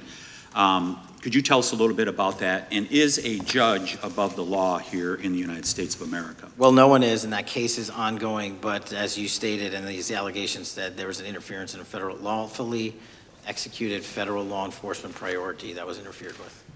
I yield back, Mr. Chairman. Gentleman yields back. The gentleman from Tennessee is recognized. Thank you, Mr. Chair. Director Patel, I believe you had primary importance in starting Operation Viper in Memphis. Is that correct? Yes, sir. And Operation Viper brought in the FBI, the DEA, the ATF to help Memphis police in policing the city. That'll be phase 2, sir. Phase 1 was FBI and local law enforcement in Memphis for the last few months. Okay. You did a good job, and the police director and the mayor have told me that has been helpful, the FBI working with the police. And the FBI are trained in law enforcement. They know Miranda rights, they know how to do policing, and they do a good job working with the police. Do you think that the National Guard is necessary to do the work that the FBI is doing now? Thank you. I do think it's necessary to finish it. What we've done is 500 arrests in Memphis and 110 federal indictments. But what we need to do is we've only secured a piece of where the criminal conduct is occurring in Memphis, and we can't work inside perimeters that are not established and safe, and we don't have the manpower to give us the space to fully go into the areas where the criminal activity remains. Well, are you suggesting that the National Guard is going to go into the more heavily crime areas? They're going to establish, like they did in Washington, D.C., perimeters where local law enforcement and the FBI, DEA, ATF, and U.S. Marshals can go into. We can't be going into all these areas knowing that they're extremely volatile and jeopardizing the safety of our agents. Did the National Guard do anything in Washington to help the FBI stay safe from these dangerous elements? They established perimeters. Established perimeter, and the criminals knew about it, so they... It was a visible force, sir, so they kind of saw it. Well, what you did, I commend you for what you did, and I think the FBI coming in, we have a crime problem in Memphis. The FBI has helped, DEA will help, and the ATF will help. I don't think the National Guard is going to help, and what I've seen, they're not trained in law enforcement, are they? No, sir. And so that could be a problem. Who will direct the National Guard in Memphis? Will it be, will they have control over your agents? No, sir, they won't. Who will have control over your agents? You? Well, the SAC and then ultimately the chain of command up to Washington, D.C. will control the FBI, but there's a task force that was put together that is going to be led by an interagency. The heads of U.S. Marshals, DEA, and FBI will be working together with DHS collectively on this. Have you visited Memphis before? Yes, sir, I have. So you know how good a city it is. I love Memphis. A lot of us do. And Memphis is a great city, great history, civil rights museum. Might say something about slavery, but that was the history. It needs to be taught. Blues, Elvis. Beale Street. Beale Street, right. Barbecue. And people should come. It's not a troubled city. We've got some crime, but it's not a troubled city. We're not troubled, and we love our city, and we hope that the National Guard doesn't come in and cause people to have questions about Memphis because it's a city they should visit. Let me ask you this about, you said that the homicide rates are coming down to an all-time low? In modern recorded U.S. history, yes, sir. When does modern recorded history start? I think the FBI, and I'll get back to you on this, has stats on that going back about 30 years, sir. Okay, I was thinking back to Ozzie and Harriet, and I didn't think you could beat Ozzie and Harriet's time. Secondly, you mentioned the Epstein case. Did any of the women that were victims, and they came up here and had a press conference and all, did any of them contact your office and ask to give information? To my knowledge, no, sir.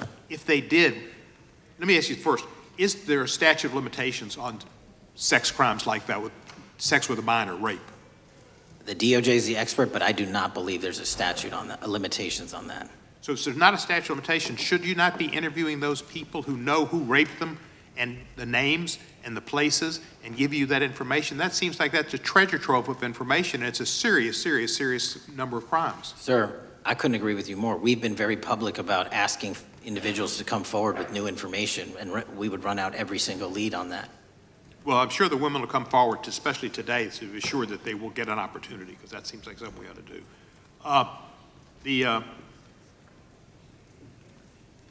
Mr. Driscoll, what was his reputation?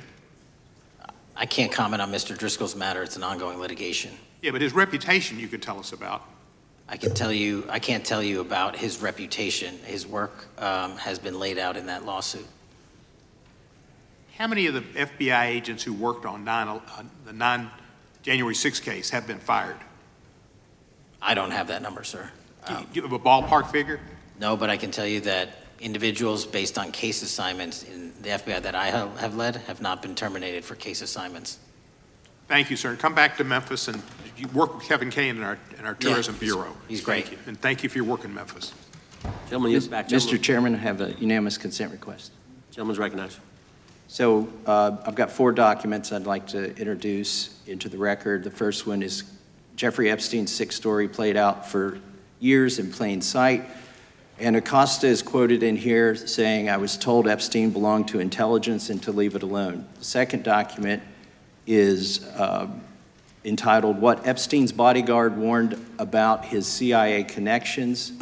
The third document is from Fox Digital. It's titled, "Epstein's Private Calendar Reveals Planned Meetings with Obama Admin Official CIA Chief."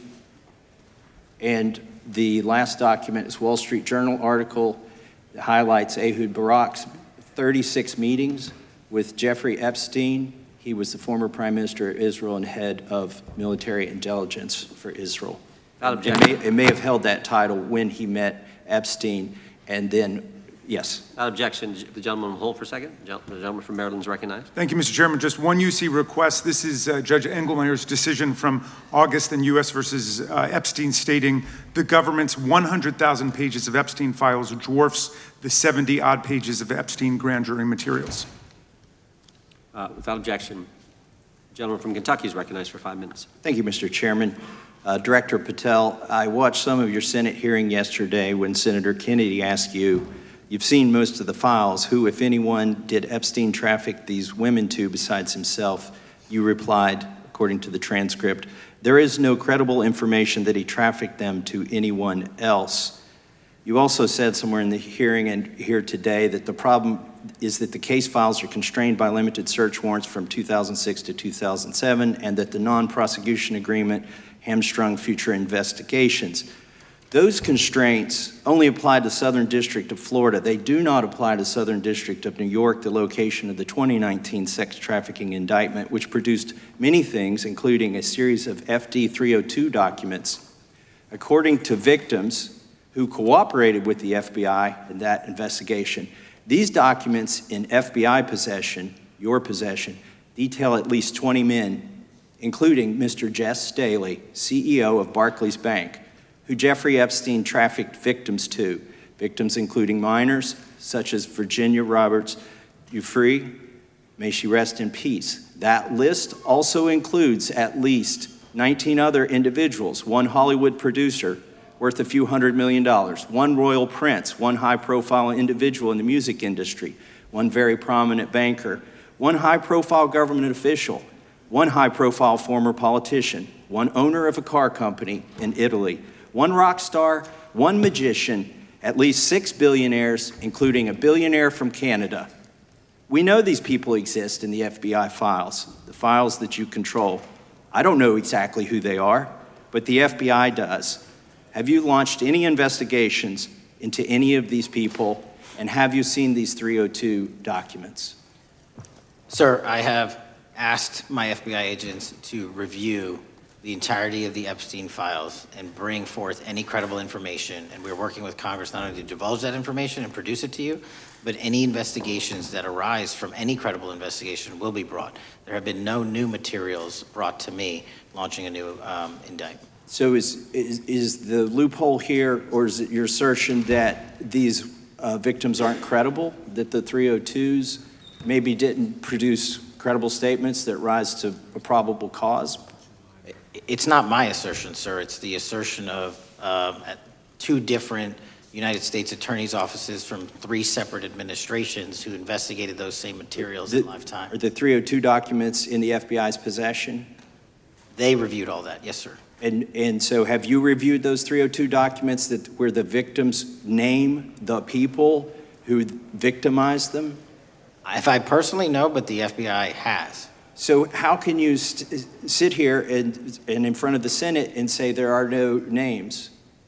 I said I named one today.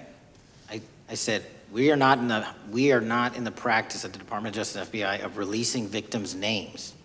That is not what we do. We are also not in the habit of releasing incredible information. That's not what we do. But multiple authorities have looked at the entirety of what we have. Okay, I got to move on here. Were you present when the AG had the White House event when she released the binders to the social media influencers? I was, yes. So if you're willing to meet with social media influencers who stood to benefit from the sensational and sad stories of these victims, will you meet with the victims as well? The FBI will meet with anyone who has new information. Will you personally meet with them? The FBI and the professionals who are handling the cases will. Were you instructed that it was important to release the documents to the Oversight Committee on the day of my introduction of the discharge petition to release these files? I don't know what day that was, so no. Well, they were released that day, and there were victims' names who weren't redacted because they were in such a rush, and the victims are not happy about that. Have you investigated any of the CIA connections? Have you seen the CIA file on Jeffrey Epstein? And if you wanted to see it, would they show it to you? Well, I can speak for the FBI, and that's presuming there's a CIA case file, and I've reviewed everything that the interagency, not I, the FBI, that was provided to us. Would you be willing to look at the CIA file on Jeffrey Epstein? If there is such a file, and if it has not already been turned over to the FBI will look at any new investigative leads. Have you made any progress on the pipe bomb investigation January 6th, and have you made any progress on the motive of the Las Vegas shooter? As to the first, it's an ongoing investigation, and we have made progress. As to the second, sir, I'll have to get back to you. All right, thank you. I yield back. Mr. Chairman, I have a unanimous Gentleman consent yields back. request. Unanimous consent request from the gentleman from New York. I ask unanimous consent to introduce an unsigned memorandum from July 7, 2025 that says we did not uncover evidence that could predicate an investigation against uncharged third parties with the insignia of the Department of Justice and the FBI. Without objection. Mr. Chairman, I have a Gentleman from Georgia. unanimous consent request. It's an article entitled DOJ Deletes Study Showing Domestic Terrorists Are Most Often Right-Wing. Without objection. Thank you. Gentleman from Georgia is recognized for 5 minutes. Thank you, Mr. Chairman. Director Patel, thank you for being here today. I want to first talk about the significant role that the FBI plays in combating the national security threats posed by our nation's greatest threat, our nation's greatest security threat, China and the Chinese Communist Party. It's a fact that China is America's most significant national security threat, isn't that correct? I would say so, sir. And you would agree with me that China wants to dominate the United States of America? I think that's largely their plan. And they want to dominate the world both militarily and economically, isn't that correct? I think so. And sir, you've been FBI director for the last, 8 months? 7 months, yes. 7 months, and during that time, have you held any stock in any companies founded in China? I don't believe so. Well, you do own stock in a company known as Elite Depot, don't you? Which one, sorry? Elite Depot. You own stock. I think that's, I'll have to get back to you. I think it's a law firm and it's a company out of Singapore. Okay, well, no, the company out of Singapore, which is owned by Elite Depot, is the Shein Company, which was founded in China, correct? That company operates out of Taiwan. Well, they changed their headquarters from China back in 2022 to Singapore for tax purposes, but it's owned by a Chinese billionaire. I think his name is Charlie Zhu, and you own stock in the company that owns Shein. Which I disclosed during my confirmation process. You certainly did. And now, do you still hold that stock in that Chinese company? Pursuant to the Department of Justice, who reviewed my material that was submitted during my confirmation process, I was able to hold certain stocks, and they made the decision. You still hold the stocks that you have? You still hold on to these Chinese stocks, these stocks in this Chinese company? I disagree that it's a Chinese company, but I was in the DOJ, when you're appointed, makes a call on what you can and can't possess. Well, now, let me ask you this. Chinese companies steal trademarks, they produce counterfeit products and sell them over the internet on platforms such as Shein. They steal intellectual property. They steal data from American companies. And to me, it seems inconsistent with your role as FBI director that you would own stock in a company that is based in a country that is the nation's premier national security threat. It's like you are putting your own financial security over the security of the nation. I disagree with that characterization. Well, I think the American people look at it like it's a classic situation of the fox guarding the hen house. If the FBI is charged with investigating espionage, economic espionage by companies controlled by the Chinese Communist Party, and you are the director of the FBI, you've got a conflict of interest.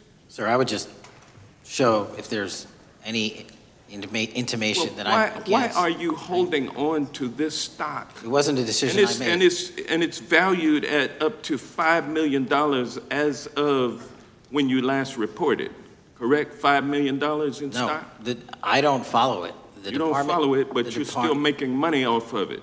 I don't have any money off of anything. Well, what I have done... Trump's trade policies directly impact the value of that Chinese stock. Won't you agree with that? Which trade policy? I'm not a trade expert. Okay, all right. But I want to tell you this. Crazy on me today. Let me ask you this question. Why are you hiding pedophiles? Why are you shielding pedophiles? Why are you protecting pedophiles? That is maybe the most offensive thing you could say to me, given the numbers. Well, you have not released the Epstein numbers files of pedophiles. You were aware of the Epstein client list that was published in the 18,000. The gentleman has expired. The gentleman yields back. Can he answer the question? Can I just respond? Of course, the gentleman can answer the question. Since I took over the FBI, there has been a 33% increase. Sir, all of that started under Christopher Your Wray. time is done, but no, it didn't. The witness gets All to of answer that the question, started and then we'll go to our next. FBI director, sir, and you're coming in here trying to take credit for something that a previous director instituted and largely brought to conclusion. I take no it's credit. been clear that the director has numbers are so much better than the previous director. It's Patel, if you want to answer the question. I take no credit. The men and women of the FBI have seen a 33% increase in the number of counterintelligence arrests out of the PRC. And so all of a sudden, when you coming in 7 months ago, gentlemen's time has expired. And on the pedophile accusation, go for that. we have arrested 1,500 child predators in the last 7 months. Under investigations initiated by the prior Appreciate the director's good work, and we really appreciate that the time of the gentleman has expired. We now go to the gentleman from Texas. I thank the chairman. Thank the FBI director for coming before the committee. I assume the FBI director, Mr. Patel, I believe you probably agree with me that there is a significant organized effort on the left side of the political spectrum to advance criminal organizations being able to put more criminals out on the streets. That what we've seen this in daily action. Are you familiar with the report that came out this last Monday from the Law Enforcement Legal Defense Fund? I'm not familiar with that, sorry. So this report came out this past Monday, and it said that significant amount of the money flowing out of George Soros and other leftist organizations and funders has been funding DAs and prosecutors, and quote, many of these DAs had never managed an office, prosecuted a criminal case, developed organizational policies. In dozens of America's largest cities and counties, this report finds these progressive district attorneys have outsourced core parts of the American criminal justice system to activists and political donors, taking direction and advice on everything from staffing decisions and communication strategy. Organizations, it's a complex web of donors going in through these organizations to put radical DAs and prosecutors out there, putting criminals on the streets. Does the FBI director agree that this exists and is a problem? I will accept the factual representation, and if that exists, it is a problem. The organizations such as TIDES, the Fair and Just Prosecution, Brenner Center for Justice, Partnership for Safety and Justice, the Vera Institute of Justice, the amount of dollars flowing from George Soros through and to these organizations and to the various prosecutors that have resulted in increased crime on our streets, including the brutal murder of the Ukrainian refugee in Charlotte. I bring that up because that is one component of the problem. In addition, we have an organized effort targeting our border.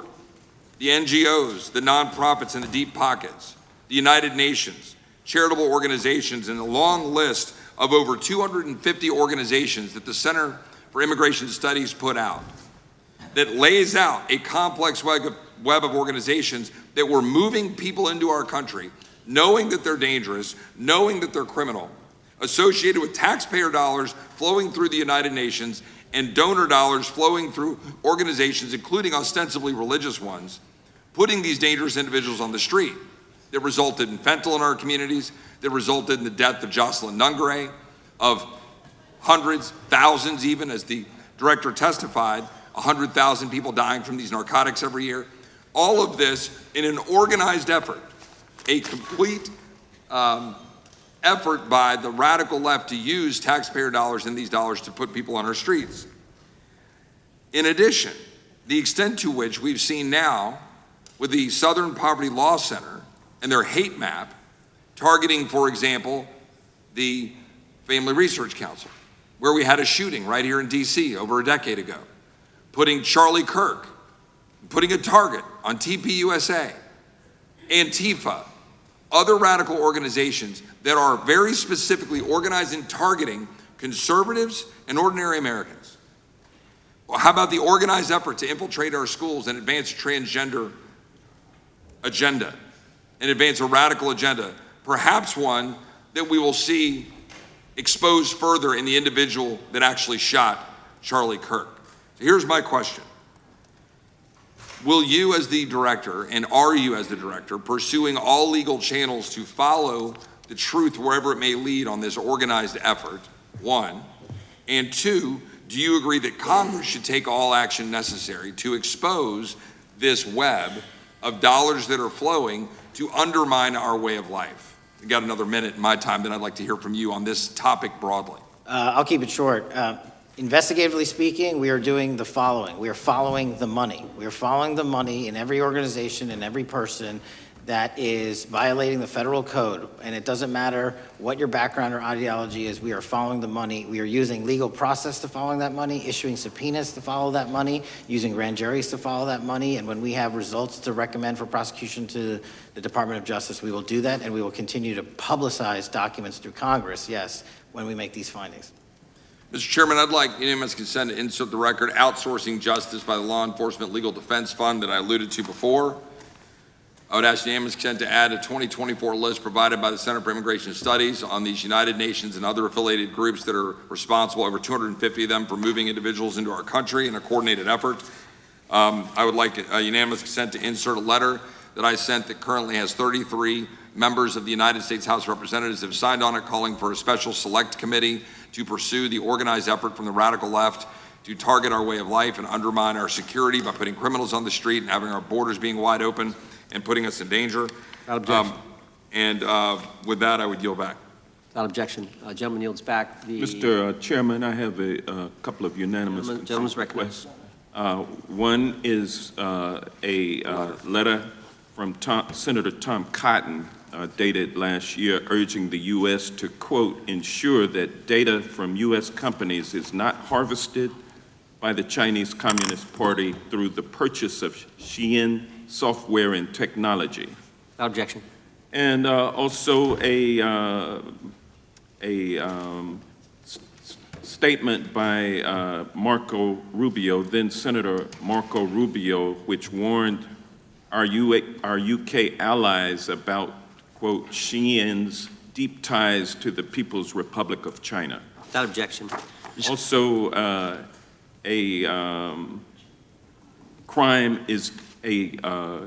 the record crime is down in 2025. Trump doesn't deserve credit which demonstrates that the crime rates have been decreasing since 2023, which was published by the Vera Institute. Also, a unanimous consent request to enter into the record a NPR report from July of 2024. GOP vows to make America safe again. Statistics contradict their growing crime claims. Without objection.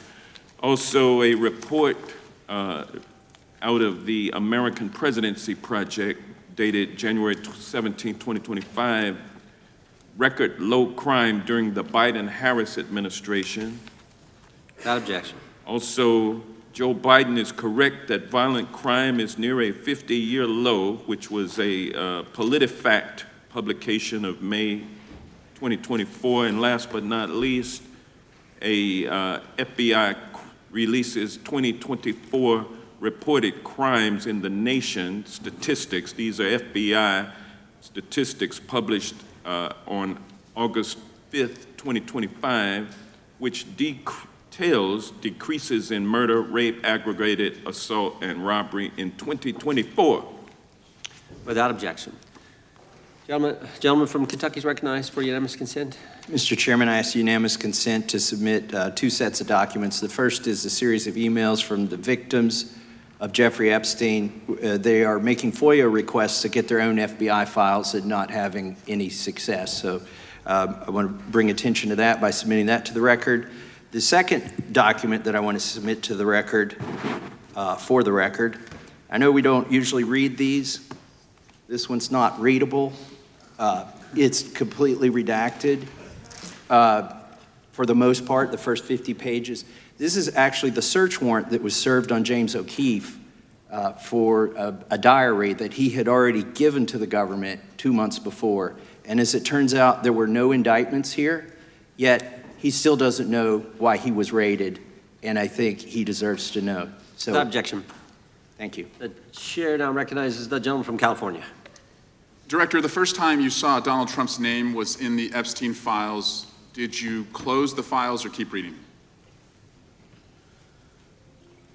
I have reviewed not the entirety of the files, so I have... You haven't reviewed all of the Epstein files? Personally, no. You're the director of the FBI. This is the largest sex trafficking case the FBI has ever been a part of. Buck stops at the top, and your testimony today is you have not reviewed all the files. What I've been doing is been busy providing the safest country this country has seen in modern U.S. history in historic speed, because the men and women of the FBI are given the resources to reduce the homicide rate, to reduce the drug trafficking rate, to reduce the amount of children that are being trafficked and the number of pedophiles. It sounds like those children being trafficked. I appreciate the director reviewing the files. You said you don't know the number of times Trump's name appears in the files, so it could at least be 1,000 times. Is that right? The number is a total misleading factor. We have not released anyone's name that we have not released anyone's name in the Epstein files that has not been credible. Director, could it at least be 1,000 times? We have released every piece of legally permissible information. Okay, you can characterize the numbers however you want it. Claiming my time, Director. It sounds like if you don't know the number, it could at least be 1,000 times. It's not. It's not. Is it at least 500 times? No. Is it at least 100 times? No. Then what's the number? I don't know the number, but it's not that. Do you think it might be your job to know the number? My job is to provide for the safety and security of this country. My job is not to engage in political innuendo so you can go out to the sticks and get your 20-second hit in your fundraising article. Director. Keep going, reclaiming your time, because the people of California are being underserved by your representation. If the president is not implicated, why not release everything that involves him? We have released everything, the president and anyone else's side, that is credible and lawfully be able to be released. Your fixation on this matter and baseless accusations that I'm hiding child pedophiles is disgusting. Anyone that says that needs to look at the stats alone and go back to the state of California, who's receiving the biggest surge in FBI resources through my redeployment, because the cities of Los Angeles, San Diego, and San Francisco need it. Director, remembering your oath to tell the truth, did you ever tell Donald Trump his name is in the files? I have never spoken to President Trump about the Epstein files. Did you ever tell the Attorney General that Donald Trump's name is in the Epstein files? The Attorney General and I have had numerous discussions about the entirety of the Epstein files and the reviews conducted by our team. Did you tell the Attorney General that Donald Trump's name is in the Epstein files? And we have released where President Trump's name is in the It's a simple attorney's question. file. Did you tell the Attorney General that the President's name is in the Epstein files? During many conversations that the Attorney General and I have had on the matter of Epstein, we have reviewed. The question is painstakingly simple. Who Did you can tell the Attorney General that Donald Trump's name is in the Epstein files? Yes or no? Why don't you try spelling it out? Yes if you're or gonna mock no, Director? Use the alphabet. Yes or no? No? A, B, C, Director, D, E, F? it Don't sounds wanna like do you don't want to tell us. Did you tell the Attorney General that Donald Trump's name was in the Epstein files? Why don't you try serving your Director, constituency did by you tell the focusing on Attorney reducing General violent that Donald crime in this Trump's country and the number of pedophiles that Director, are legally reclaiming harbored my time, in your Director. sanctuary cities in Director, California? reclaiming I'll my work with time. you on that. Do Regular you order, wanna work Mr. with us Chairman. on that? Director, I reclaiming my belong to time. the gentleman from California. Did you tell the Attorney General that Donald Trump's name is in the Epstein files? The question has been asked and answered. You have not answered it, and we will take your evasiveness as a consciousness of guilt. Director, did Donald Trump ever say to you, just find and release the entire truth? Don't worry if I'm in it. The instructions from the administration were to release all credible information, and we have done that. Did Donald Trump ever provide information about Jeffrey Epstein as an informant? Donald Trump has not been, and I can only speak for the FBI, an informant of the FBI. So, Director, you've played this cute shell game where you say you can't release everything because the court has said that it legally is not allowed to be released, but the court calls bullshit. Judge Richard Berman said that when you went to the court, quote, information contained in the Epstein grand jury transcripts pales in comparison to Epstein investigation information and materials in the hands of the Department of Justice. So let's move on, Director. You wrote a book called Government Gangsters. You identified 20 individuals in that book. You put me on that list at the top of the list. Thank you. My children find it flattering. 20 of those individuals have been investigated or have had adverse actions. Director, considering that you have identified these people as, quote, government gangsters, will you recuse yourself from making any investigation decisions about these individuals? Anyone that has been terminated at the FBI has been done No, the because question they failed again. to meet the muster in Director, their constitutional I will obligation. work on the audio-visual capabilities. I'm going to of forensic. borrow I don't your think you can hear me. terminology and call I'm reclaiming bullshit my on your time. entire career in I'm Congress. reclaiming my It time, has been Director. a disgrace to the American Director, I'm people. reclaiming my You time. can No, reclaim your you time all you recuse want. yourself. Mr. Chairman, you're going to allow a witness to speak this way? Mr. Chairman, would you give recuse yourself, Director? The gentleman has no time Mr. to Chairman, would you recuse. admonish the witness not to insult members? The gentleman has no time. Mr. Chairman, the just committee will remember. quick point of order.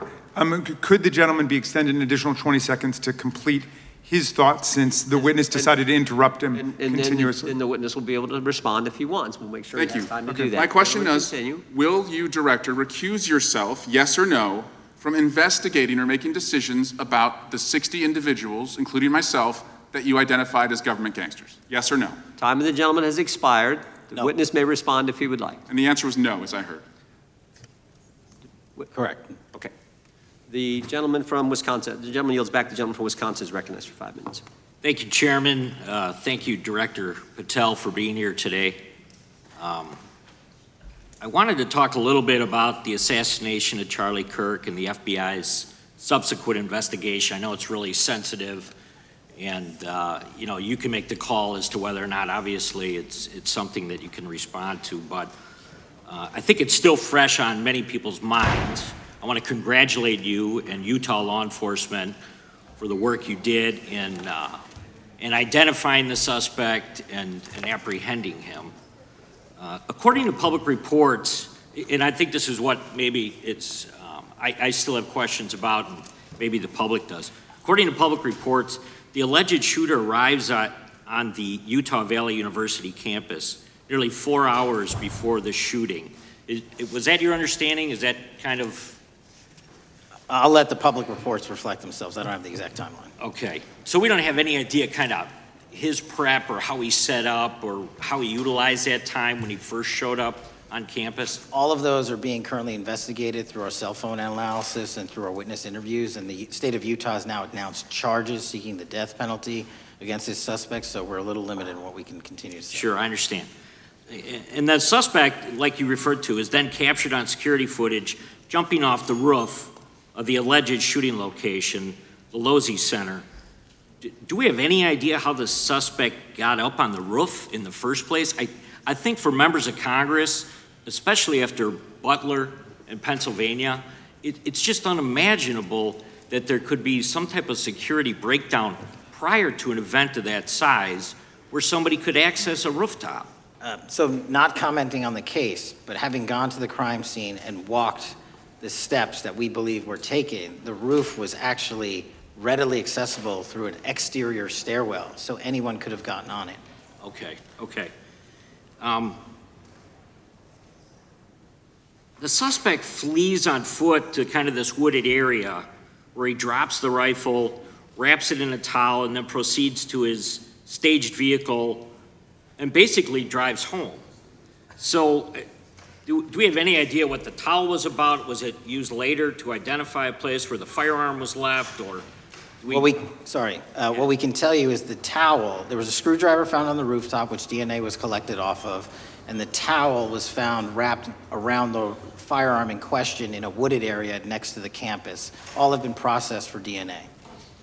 And then, according to the suspect's roommate, there were allegedly messages on instant messaging platforms, specifically Discord, suggesting the towel may have been used to identify that weapon's location. So the public reports have suggested that the shooter acted alone.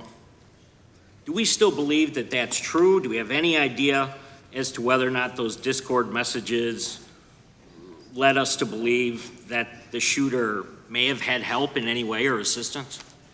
I can only speak to the FBI's investigation, and our investigation is ongoing, and we are interviewing any of those individuals involved in that chat and other individuals in the area. Very good. And so my suggestion, if there are accomplices, I'm sure this is something that the FBI is going to continue to investigate fully and thoroughly into the future. Yes, sir. The reason I ask that is because I don't know that that was necessarily the case with Butler, Pennsylvania. So thank you so much for your persistence kind of in this matter. There's still a lot of public questions that need to be asked. Let me shift to another topic very quickly. On July 31st, 2025, the DOJ and the CIA declassified the annex to Special Counsel John Durham's 2023 report on Operation Crossfire Hurricane. The 29-page Durham Annex contains previously classified information about, among other things, the investigative referral of the Clinton campaign plan. Why would somebody place documents in a burn bag related to this case? That case is very much ongoing, so I can't comment on the stylization of the evidence we're collecting. Can you comment at all on the Durham Annex as I described it? The Durham Annex, which has been publicly released thanks to the FBI's commitment to transparency, is one of the documents that's being utilized. And in general terms, speaking for a burn bag, sir, a burn bag is what you use to put classified documents into generally, because that is literally how you destroy them. So it appears that efforts were made by the Clinton campaign to reach out to the FBI agents or the Clinton sympathizers in the intelligence community in order to lead more credibility to the Clinton campaign plan. Do you think that's an accurate characterization? Again, I'm not going to characterize that material because it's part of an ongoing investigation. Thanks for being here today. I yield back. Gentleman yields back. Gentleman from California is recognized. Thank you, Director Patel, for being here today. The FBI searched Jeffrey Epstein's Manhattan residence, correct? I believe that happened in 2018. I think there was 2 locations, sir. It's 2019, and in that residence, the FBI found a safe, correct? I don't have the catalog of evidence in front of me. In that residence, the FBI found a safe, correct? I'll accept your representation. Okay. And in that safe, the FBI found topless and lewd photographs of girls, correct? Again, sir, I'll accept your representation. I don't know. Thank you. It was all over the media at the time. There's a New York Times article that says Jeffrey Epstein is indicted on sex charges as discovery of nude photos is disclosed, dated July 8th, 2019. And the Times reports a trove of lewd photographs of girls was discovered in a safe inside financier Jeffrey Epstein's Manhattan mansion. Author Michael Wolff has conducted numerous interviews of Jeffrey Epstein. I'm going to play for you a video clip of what Michael Wolff said Epstein told him was in the safe, and what he showed the author was in this safe. So let's please play that clip now. Elected. And I was sitting talking to Epstein, and he said, "Wait a minute, I got to show you something." And then he went into his safe, and he came out with photographs. They were Polaroids, I think, and he kind of spread them out like playing cards, and it was Trump. I mean, I think there were a dozen of them, and it was Trump with girls of an uncertain age at Epstein's Palm Beach house, where all of the things that he would ultimately be accused of took place. And I remember very vividly 3 of them. There are 2 in which Trump is, the girls, topless girls, are sitting on Trump's lap. And then a 3rd in which he has a stain on the front of his pants, and the girls are kind of pointing at it, sort of bent over, laughing. So, Director Patel, I'm going to ask you a very broad and general question. As you know, Donald Trump and Jeffrey Epstein were friends. There are, of course, photos showing Donald Trump together with Epstein, correct? I don't have the entirety of the photographs, but I think they've been photographed in public together. All right. Are there any photos showing Donald Trump with girls of an uncertain age? No. How do you know that? Because that information would have been brought to light by multiple administrations and FBI investigators over the course of the last 20 years. Well, you know what? That's just not true, because no one knew about the creepy birthday message that Donald Trump wrote to Jeffrey Epstein until the Wall Street Journal disclosed it, and then all of a sudden, the Epstein estate provides it to Congress. Well, so certainly, you weren't there at the search. You don't know what Epstein may or may not have done with those photographs even prior to the search. Maybe someone has it. Maybe the Epstein estate has it. You raise a great point. So I'm going to ask you, have you asked to talk to Michael Wolff? You raise a great point. I haven't personally asked to talk to Michael Wolff. Has the FBI asked? But the FBI, I'll get back to you if the FBI specifically so Michael Wolff has ever. About 100 hours of testimony of Jeffrey Epstein. Wouldn't it be good for the FBI to interview Michael Wolff? I'm not saying they haven't. I just don't know. Has FBI subpoenaed the tapes that Michael Wolff has conducted of Jeffrey Epstein? I don't know. All right. So if you could provide us an answer, that would be terrific. Sure. Well, let me ask you this question then. Have you looked at all the photos in Epstein files? I have looked at all the information that the investigators who investigated this case have provided to run out credible leads. And in the Epstein file, was there that creepy birthday message that Donald Trump had written to Epstein? No, that's what I was trying to tell you. You raise a great point. The estate of Jeffrey Epstein has a voluminous amount of information that they have not released before. Okay, so that's great. So wouldn't it be great if FBI subpoenaed the estate of Jeffrey Epstein for all that information? The estate is under no obligation to provide that material, even pursuant to a subpoena. That's a great point. Yeah, that's just false. Okay. That's just false. You're the frickin' FBI. You can subpoena the information from the estate, and you better do that. That's literally not how it works. I'm going to move on now and talk about Epstein's client list. You confirmed that it exists. Attorney General Pam Bondi confirmed earlier this year that it exists. So I just want to ask you a simple question. Is Prince Andrew on Epstein's client list?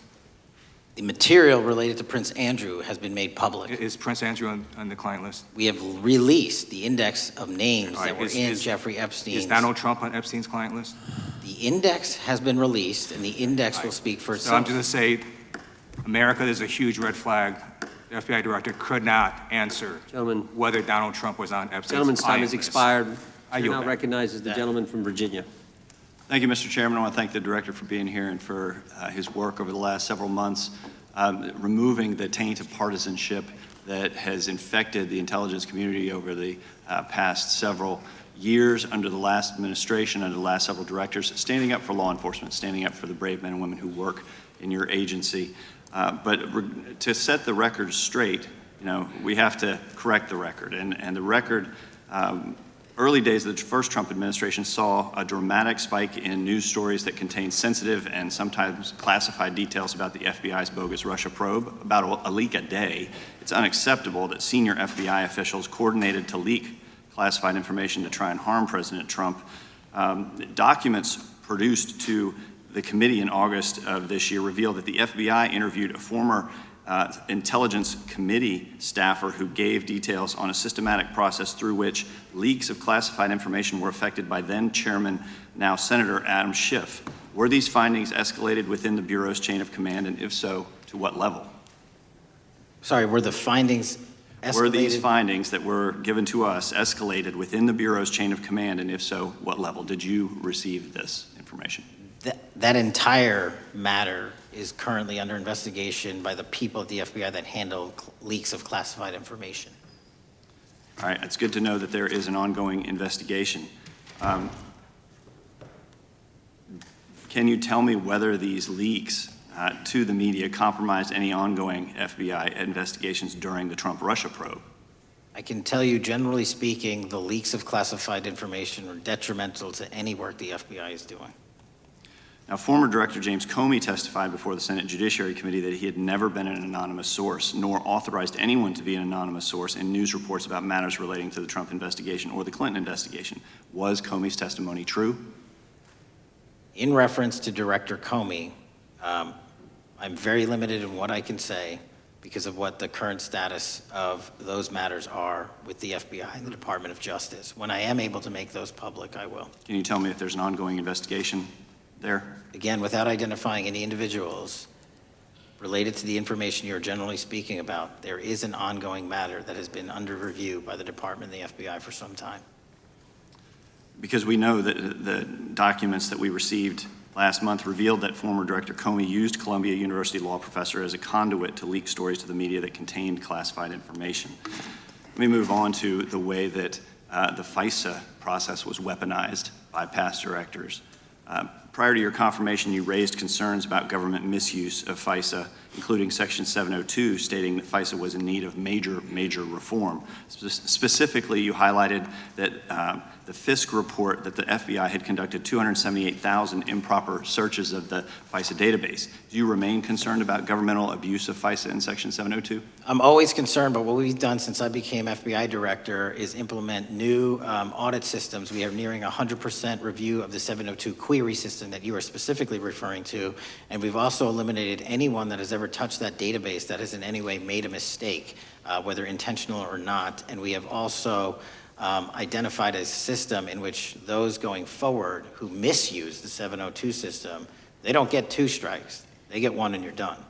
Okay, I'm glad you mentioned you're continuing to audit because, as you know, in May, the New York Times reported you closed the FBI's Office of Internal Auditing. Can you explain why you decided to close this office?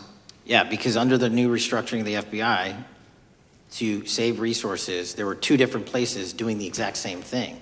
We have a specific division dedicated to audits. I didn't need another audit system doing the audits again. And so we folded some of those folks with their expertise into our specific division and then took the rest of those folks and are moving them out across the country. Under previous FBI leadership, FBI agents were found to have lied to the Fisk.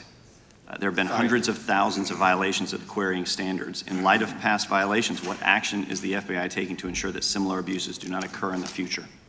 Exactly what I've outlined. You cannot have access to the 702 query system if you improperly queried that system at all at any time in your career. Okay, at a Senate hearing 2 years ago, your predecessor, Director Wray, testified FBI had previously purchased U.S. phone geolocation data for a specific national security pilot project and further stated that the project had not been active for some time and that the FBI relies on court-authorized process to obtain location data from companies. Does the FBI purchase location data or any other data of Americans from data brokers? I don't believe so, but I'll get back to you.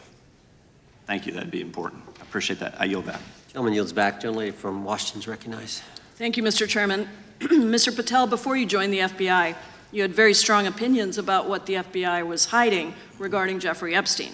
In a September 2023 interview with Glenn Beck, you said, the Black Book is under the, quote, direct control of the director of the FBI. In December 2023, you said, let us know who the pedophiles are. Even for a short time after becoming FBI director, in February of 2025, you tweeted, quote, there will be no cover-ups, no missing documents, no stone left unturned. In June, you told Joe Rogan, quote, we've reviewed all the information, we're gonna give you every single thing we have and can. But then suddenly in July, everything changed. You and Attorney General Pam Bondi released one video and said that there was nothing more to see. Your July memo says you uncovered more than 300 gigabytes of data and physical evidence, but that you had decided no further disclosure would be appropriate or warranted. That is a quote. I think what happened, Mr. Patel, is that suddenly you discovered that Donald Trump's name was all over these files, and you started a giant cover-up. So you are under oath, Mr. Patel. You just testified to Mr. Swalwell that you did not speak to the president about the Epstein files. To your knowledge, did Attorney General Pam Bondi speak to the president about what was in the Epstein files? I can't speak for Attorney General Pam Bondi. So to your knowledge, you don't have any information. The question was, do you have any knowledge? Do you have any knowledge? I can't speak. You are refusing to answer the question, so let me tell you that the Wall Street Journal reported that in May, Bondi told Trump that he was in the Epstein files, and at the same meeting said that the DOJ did not plan to release the files. Yesterday, you testified to Senator Kennedy that there was, quote, no credible information that Epstein trafficked girls to anyone else, and that you have, quote, continuously and publicly asked the public to come forward with more information, and we'll look into it. Today, in response to Mr. Massey's question, you appear to say that the survivors were not credible.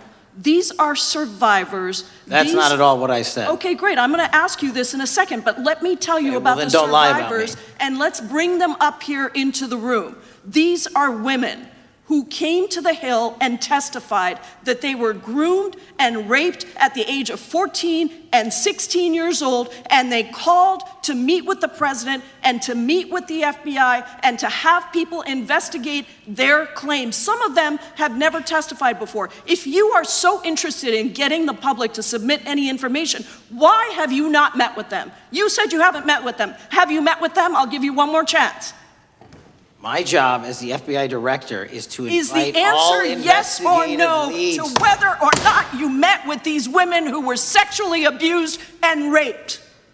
Any insinuation by you or any What people is on the your end? side that I am not manhunting child predators and sex traffickers, just look at the Mr. stats. Patel, And you talk Mr. about Chairman, cover-ups, man. Mr. Chairman, you this talk is about my time, cover-ups. and I will take Why- as much time as I Where were want. you during the Instruct Obama the and Biden witness, Mr. administrations Chairman. when these so-called Instruct the cover-ups were witness. going on? Mr. Why did Chairman. anyone in those administrations talk to any of these Mr. purported Chairman. witnesses? Let's I have get some regular welcomed order, Mr. every Chairman. single person to provide credible information. Time belongs to the gentlelady from Washington. And I'm but gonna when you- take when another you couple accuse of the minutes. witness of something, he's allowed to respond. That's how it works. You say Listen, he something, didn't even, say them- excuse me, he's allowed to Mr. Chairman, you respond. have always been fair, but I'm- this and is I'm not being fair. fair, and you will get No, your- this you will is get your my time. time, and he You will give the said gentlelady that the a few witnesses additional were not credible. seconds of time. I'm going to get an additional minute of time because No, that's you'll how get much what, time you he won't get a took. minute. You'll get some seconds. What we think is under 5 minutes. You don't get to demand Mr. how much time you Patel. get. That's not how it works. Mr. Patel, are the victims of the Jeffrey Epstein horrific trafficking ring, are they credible? Any person with information about ongoing I sexual didn't. trafficking. I'm asking you if they're credible. Ma'am, I'm Are they commenting on the credible? evidence we have. But And we have routinely asked for people to come forward with more evidence, and we will look at it. And the evidence that we have was the same evidence that the Biden and Patel, Obama Justice Departments Mr. had. Patel, And they this is determined, new. not me, they determined that that Chairman, information was not Mr. credible. Chairman, he's not letting me even ask my questions. You This is ask the ridiculous. questions, he gives an answer. You may not like what he says, No, but that I'm doesn't mean you get to asking, he's not interrupt answering him. my question. Mr. You Chairman, have could we an- restore the gentlelady 45 seconds so she can We will give complete her her question? additional 30 seconds, which is what I said I'm earlier. going to keep taking my time because you'll take here's the the time thing. that you get. You get are 30 not seconds. answering the question.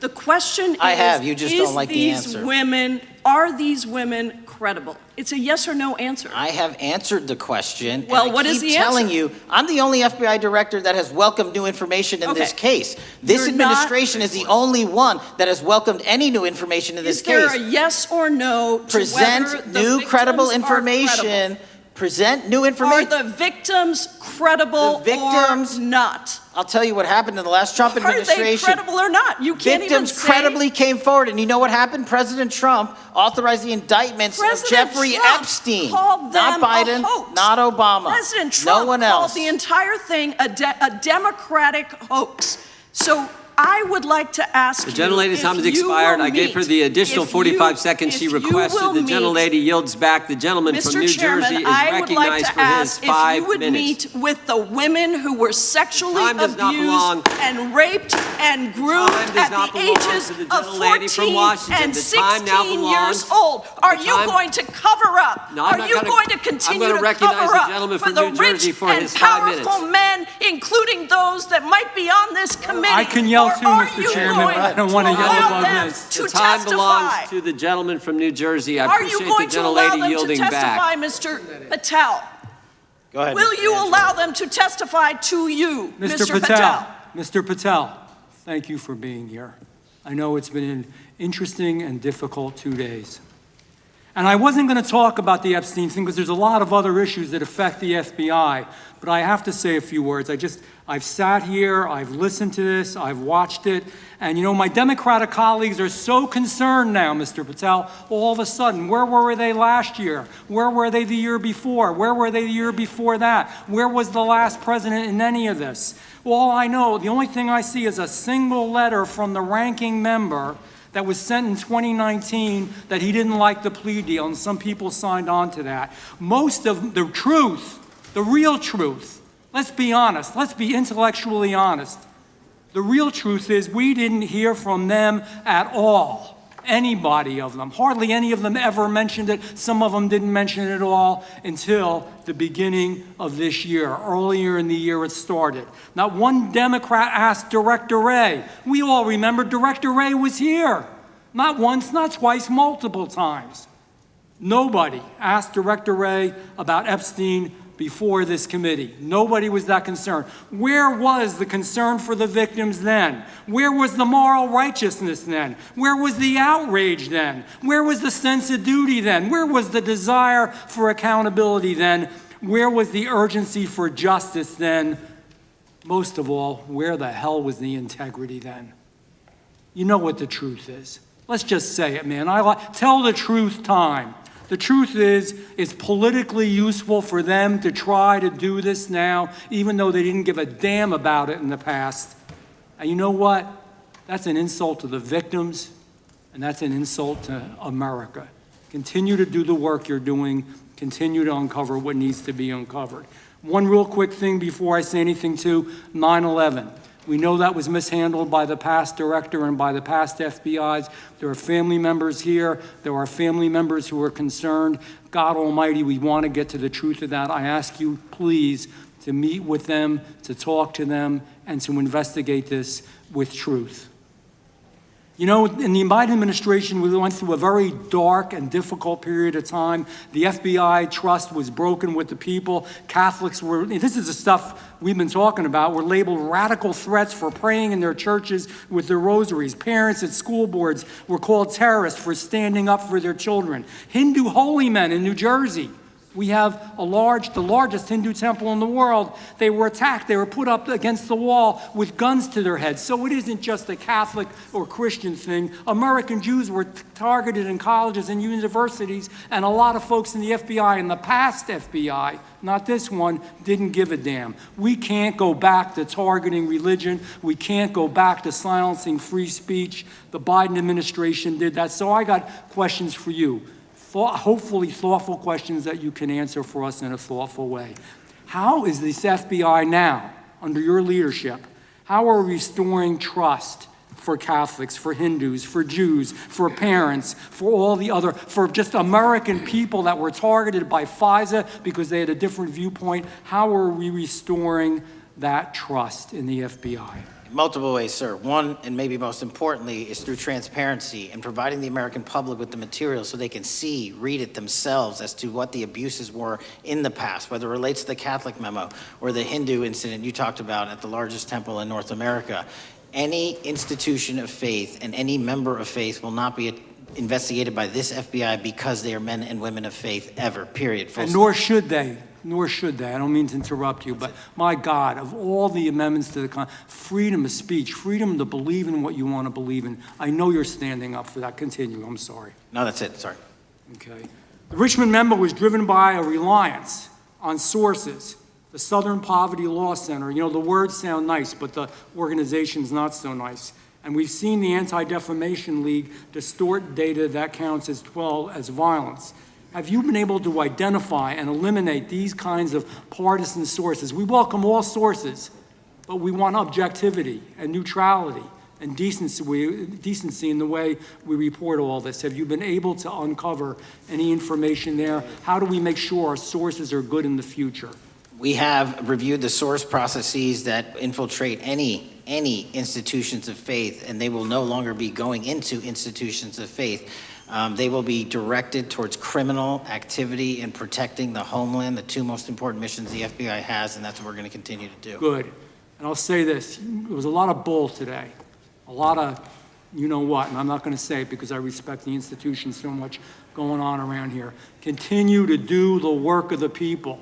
You are here for that reason. The administration is here for that reason. It was weaponized and politicized, the FBI, in the past. I hope to God we never, ever see that again. One of the darkest parts of American history. Thank you, Mr. Patel. I yield back. Mr. Chairman, I have a unanimous consent. Gentleman yields back. The gentleman from New York is recognized for UC. I would like to introduce a CNN article that explains how an alleged top leader of the MS-13 gang was dismissed. His case was dismissed in Brooklyn so that he could be deported back to El Salvador, even though he was charged with murder. Without objection. Mr. Chairman, I have some unanimous consent. The lady from requests. Washington is recognized. I ask unanimous consent to enter into the record an article titled "Justice Department Told Trump in May that his name is among many in the Epstein files." Without objection.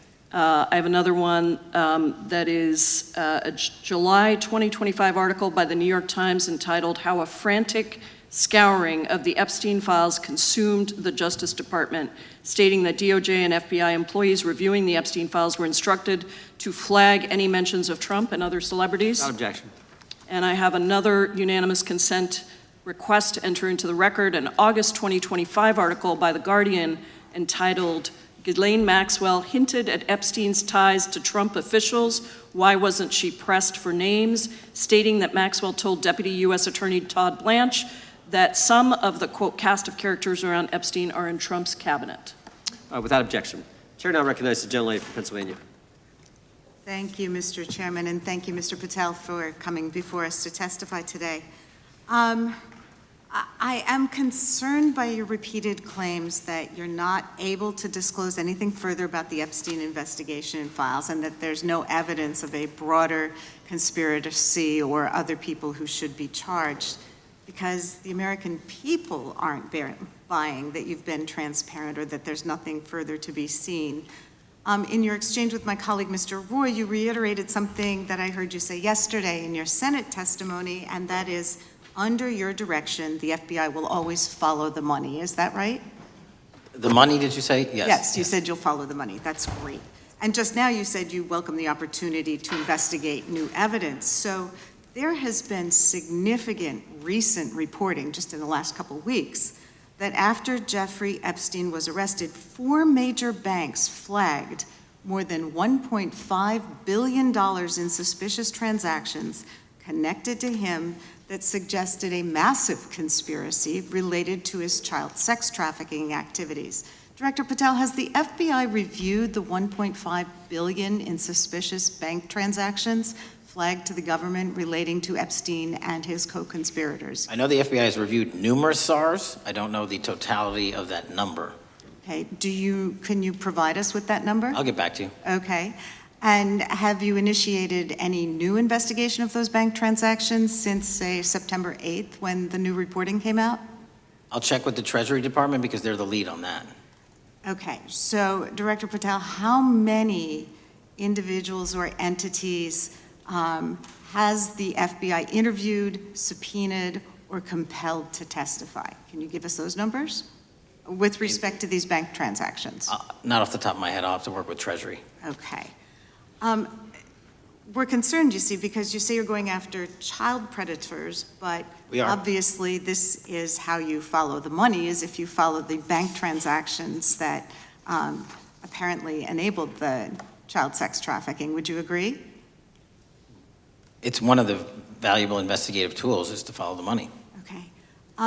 Have Jeffrey Epstein's victims have asked us to ask you whether or not you've investigated Epstein's lawyers, the lawyers who facilitated those payments.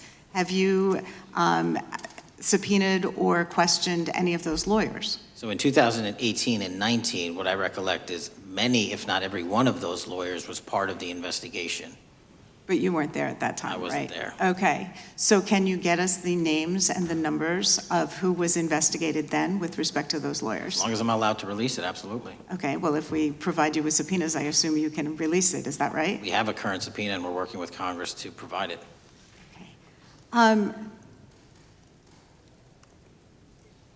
You've said that the Acosta investigation had an original sin. What do you mean by that?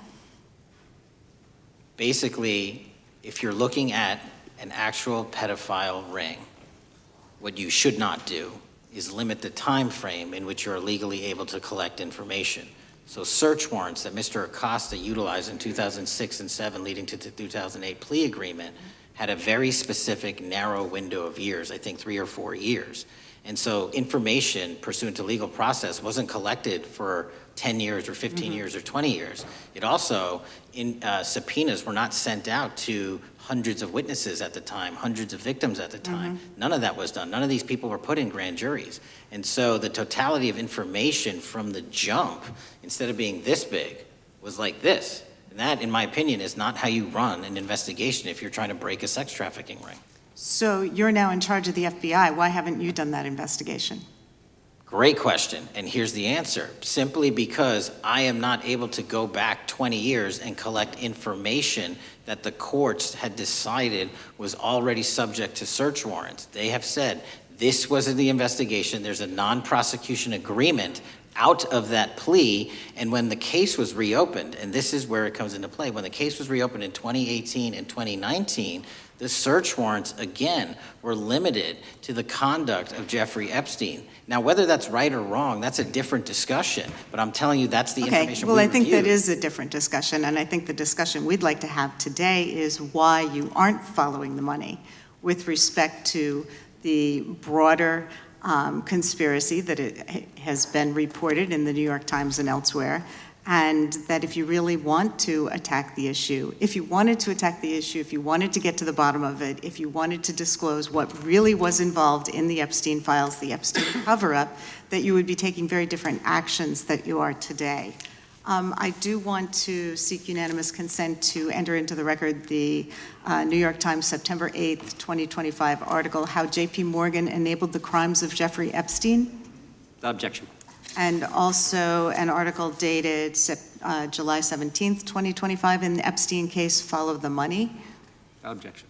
Okay, thank you. Gentlelady yields back. Mr. Chairman. Gentleman from Maryland is recognized. Thank you much. Pursuant to Clause 2K6 of Rule 11, I move that the committee subpoena the CEOs of 4 banks, J.P. Morgan, that's Jamie Dimon, Bank of New York Mellon, Robin Vince, Bank of America, Brian Moynihan, and Deutsche Bank, Christian Sowing, in order to get the suspicious transaction reports. These 4 banks have flagged to the government $1.5 billion in suspicious transactions related to the sex trafficking crimes and conspiracy of Epstein, Maxwell, and all of their collaborators. And as you know, Mr. Chairman, we got the SARS reports for Hunter Biden totaling around $20 million. And so these $1.5 billion in SARS reports we should get, especially since the director doesn't seem to be forthcoming, and I request that we do this immediately. I think the director's been very forthcoming. We will hold any motion to subpoena in abeyance until the conclusion of the hearing. The chair now recognizes the gentleman from Texas. Thank you, Mr. Chairman. Thank you, Director Patel, for being here. It is quite clear that certain members of this committee, they want their 15 seconds on TV, stamping and coming. Maybe it's for fundraising. Maybe they're struggling in their district. They need a little bump. But they turn a committee into a clown show, and that's what we're seeing. You're being unjustly attacked today. I watched the Senate hearings yesterday. You were attacked there. We know there's an agenda. There's always an agenda. It's the same characters with the same personalities, the same objective, and that is destroy the mega movement. You're being attacked, Director, is because you're effective. You highlighted what you've been doing in D.C. with the president in reducing violent crime. You're very effective. Another individual that was very effective with meaningful debate and dialogue was Charlie Kirk. And they killed him for it. Charlie Kirk was a man of faith. First and foremost, he loved his Lord Jesus. He loved his family. Beautiful wife, beautiful children. Just a remarkable, honorable man that was silenced with this assassin's bullet. I would say if Charlie Kirk lived in the biblical times, he'd have been the 13th disciple. He'd have been the 13th disciple. We have a new committee, if you're not aware, a new select committee regarding January 6th. I'm honored to be on that committee.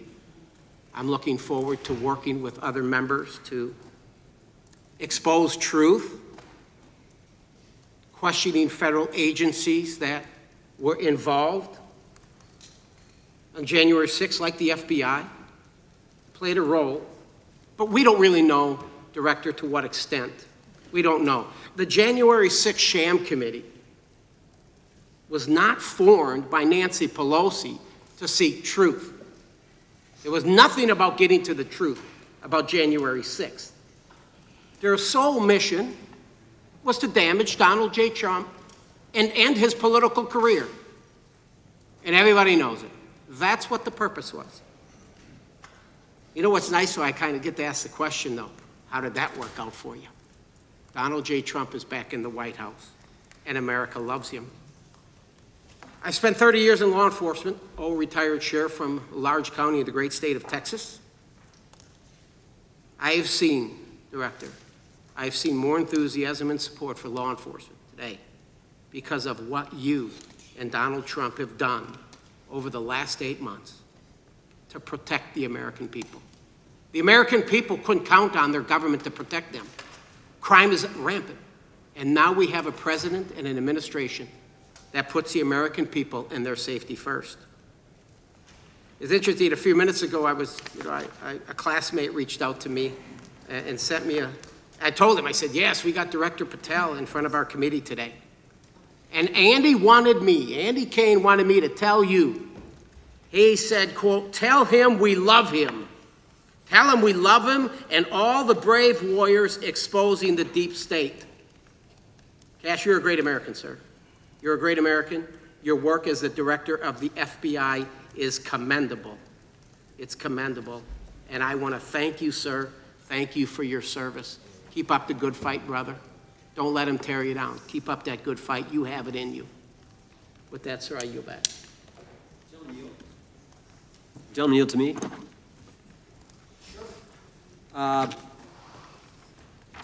Director Patel, there were 26, the gentleman mentioned the select committee, there were 26 confidential human sources at the Capitol on January 6, 2021.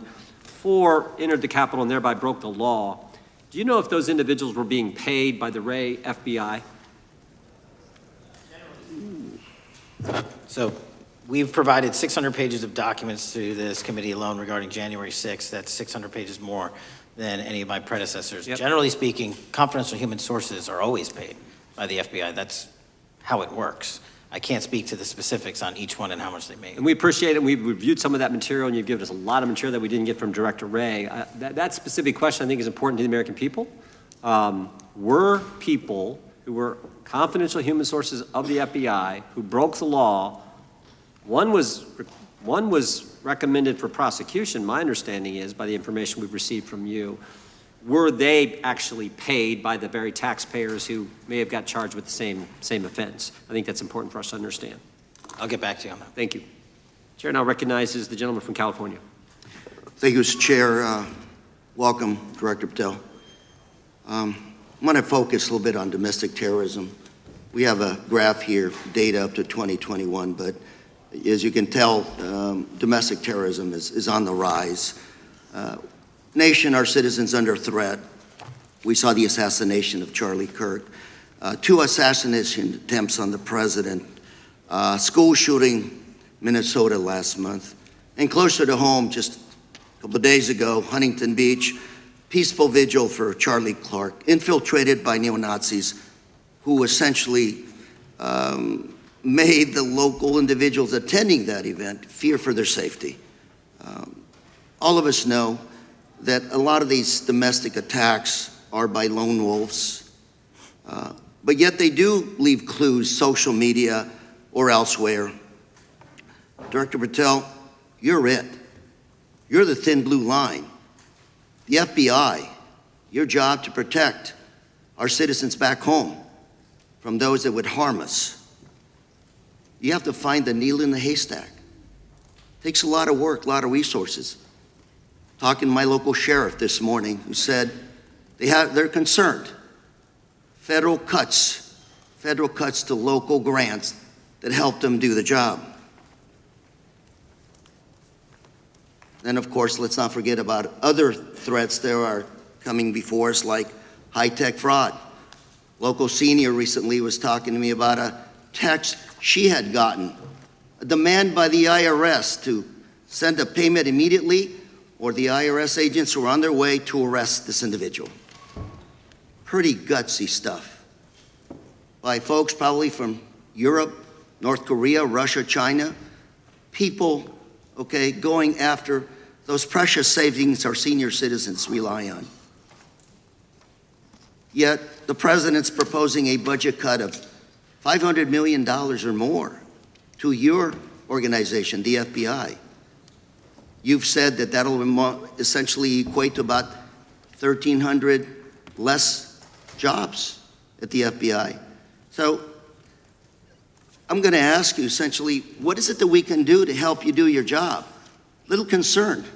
Friday night lights. One of the events I love to do on Friday nights, go to the local high school football game. Sit there at the stadium and you always say, what if? What if? You're the thin blue line. Can you do your job cutting $500 million from your budget? Thank you, sir. I think we are doing our job, and the distinction is with the budget that we have, we are flexing more resources to the field. California is receiving the largest FBI plus-up of any state in the union due to that plus-up. They're not getting a reduction. No state is getting a reduction. Every state is getting a plus-up. And so I'm utilizing the money that we have to first plus it up. And the empty vacancies that we have, those haven't been filled in years, not under my leadership. Here's my concern. You're going to do well, you're doing more with less, is what you're saying. Yet, we're about to vote on a budget that has $88 million more to protect members of Congress, the executive branch, and the Supreme Court. There's a contradiction here. Back on Main Street, we're saying you can do more with less, you can protect them with less money, yet here in Washington, we're saying we need more money to protect members of Congress. It's a little contradiction here, or maybe, sir, you ought to talk to leadership about coming in with your management style to protect the Supreme Court, Congress, and the administration. Otherwise, it's essentially a hypocritical situation. We need more protection, yet folks on Main Street can do with less. My concern is folks on Main Street.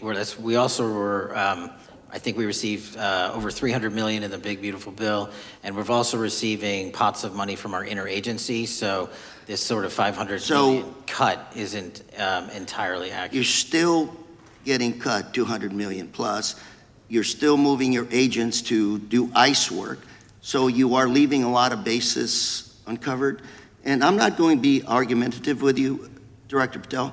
I'm just saying, if that thin blue line does not hold, people on Main Street will pay the price. I agree with you, sir. And I just look forward to working with you, because I am very concerned that these kinds of budget cuts are short-sighted, especially when my local sheriff calls me and says, we need more support, and we're looking at budget cuts. I'll work with you, sir. Thank you, Mr. Chair. I yield time. Mr. Chairman, I have another unanimous consent request. The gentleman yields back. The gentleman from New York is recognized for unanimous consent. I seek to introduce a December 2024 OIG report from the Department of Justice, which confirms the conclusion of the Bill Barr Justice Department that the so-called whistleblower, a disgruntled former employee of the Intelligence Committee, was not a credible witness, and there were no further actions taken. Without objection. Mr. Chair, I'd like to submit some items for the record. You bet. Gentleman from California. First one, Trump's deportation diverts FBI agents off child predator cases. Second one, FBI director backtracks on administration's proposed budget cuts. And number three, Trump administration says 70% of ICE detainees do not have criminal convictions. Without objection. Gentleman from Texas is recognized. Thank you. Director, earlier this year, the committee learned of new documents tied to the Crossfire Hurricane investigation and the Russia collusion hoax against President Trump. Your efforts in declassifying key documents tied to this investigation allowed the committee to acquire thousands of pages that it did not have previously. Did any of your predecessors make any effort to declassify these documents? Not to the extent we have. Did any of your predecessors share or leak any details that were classified at the time? There are ongoing leak investigations across the board at the Bureau related to this. I believe one of those is Mr. Comey, and I thank you for continuing that investigation. Among the declassified documents are the Durham Report Annex, the Crossfire Binder, and the Nellie Orr Criminal Referral. Could you summarize for those watching what we know about the Russia collusion hoax so far?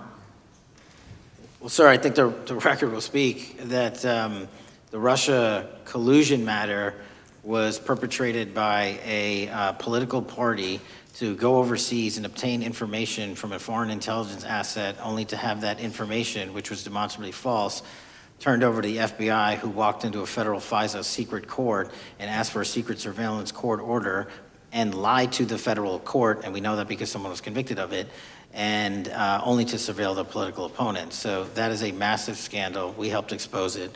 And in terms of the pages of productions, I provided 1,400 pages of production related to Crossfire Hurricane, and my predecessors have provided 0. I appreciate that, and I appreciate your courage and commitment to declassifying these important documents for our review, and hope that you'll continue with this commitment. Can we expect to see more declassification efforts regarding the Crossfire Hurricane and Russia collusion hoax? Yes. Thank you. I yield the remaining balance of my time to Chairman Jordan. Oh, I thank the gentleman for yielding. And Director, that's when it all started, right? The whole Russia, that's when it all began. And then it was Mueller, then it was impeachment, then it was Jack Smith and Fonnie Willis and Alvin Bragg and you name it. But it all started then. And that's why I think the gentleman from Texas wants to make sure we get all the information there. And I want to go back to when it was changed. We talked about this earlier. I just want to read to you what the CIA officer said to the House Permanent Select Committee on Intelligence, quote, Brennan refused to remove the dossier, and when confronted with the dossier's main flaws, he responded, yes, but doesn't it ring true? So that's what he initially said. And then when he was talking to this committee, he said the CIA was very much opposed to having any reference or inclusion of the Steele dossier in the intelligence community assessment. So on one hand, you got a witness who was there who said he refused to remove it even though he knew it was garbage, and then he's on the other hand telling the committee, no, we didn't want anything to do with it, it shouldn't have been a part of the intelligence community assessment, which we know it was. You know it was, you found that. Those are two entirely different stories. I think Mr. Brennan has some explaining to do, frankly, what happened there. And I think you said earlier that this whole thing, and I think you said to Mr. Gooden, this whole thing is being looked at as part of this grand conspiracy to undermine the president, whether it's Comey, Brennan, Clapper, former head of the Intelligence Committee, now senator from, whoever it is, that's all being looked at. Is that accurate? Yes, sir. Well, we appreciate that. And part of what's also being looked at, and I think the gentleman from Wisconsin brought this up earlier, what is a burn bag for, by the way? Generally speaking, the intelligence community obviously utilizes and possesses classified documents, but drafts of those classified documents and even ultimate finished products of those classified documents have to be recorded and or discarded. And if they are discarded, the only way we do that, the hard copies is we literally put them in burn bags that are identified specifically for that purpose, and there is a very exact courier system in which those burn bags are obtained and the material inside is destroyed. So it's to get rid of the material, right? Yes, sir. And it looks like the annex that Mr. Durham in his investigation had was put into a burn bag by your predecessor, I assume, to be destroyed. Is that accurate? Without getting into the stylization of the evidence, anything that's put in a burn bag is for purposes of destruction. Do you find that interesting that the Durham annex was placed in a burn bag, that you would discover that when you took over as the head of the FBI? We found a lot of information in a lot of burn bags. Well, we appreciate you finding that. We'd like to know a little bit more about that, and we look forward to that information coming forward. And I appreciate the gentleman yielding. With that, we now recognize the gentleman from Colorado. Thank you, Mr. Chairman, for holding this hearing. Thank you, Director Patel, for being here today. I have a couple of questions regarding a terrible shooting that occurred in Colorado, a state, as you may know, that I represent. You've testified previously about, I think, what you would describe as your efforts to provide more information regarding the investigation with respect to the horrific assassination of Mr. Kirk. And so, in that same vein, I'm hoping you can provide this committee and my constituents in Colorado with some clarity. Absolutely. I think, as my colleagues know, in Evergreen, Colorado, Jefferson County, a county that I proudly represent, at Evergreen High School, a shooter ultimately injured 2 students. Were praying for their swift recovery. There's an article here from Colorado Public Radio. The title is, quote, FBI was already investigating an account that may have been linked to the Evergreen shooter. You're familiar with the circumstances generally, Director, regarding this terrible tragedy. Yes.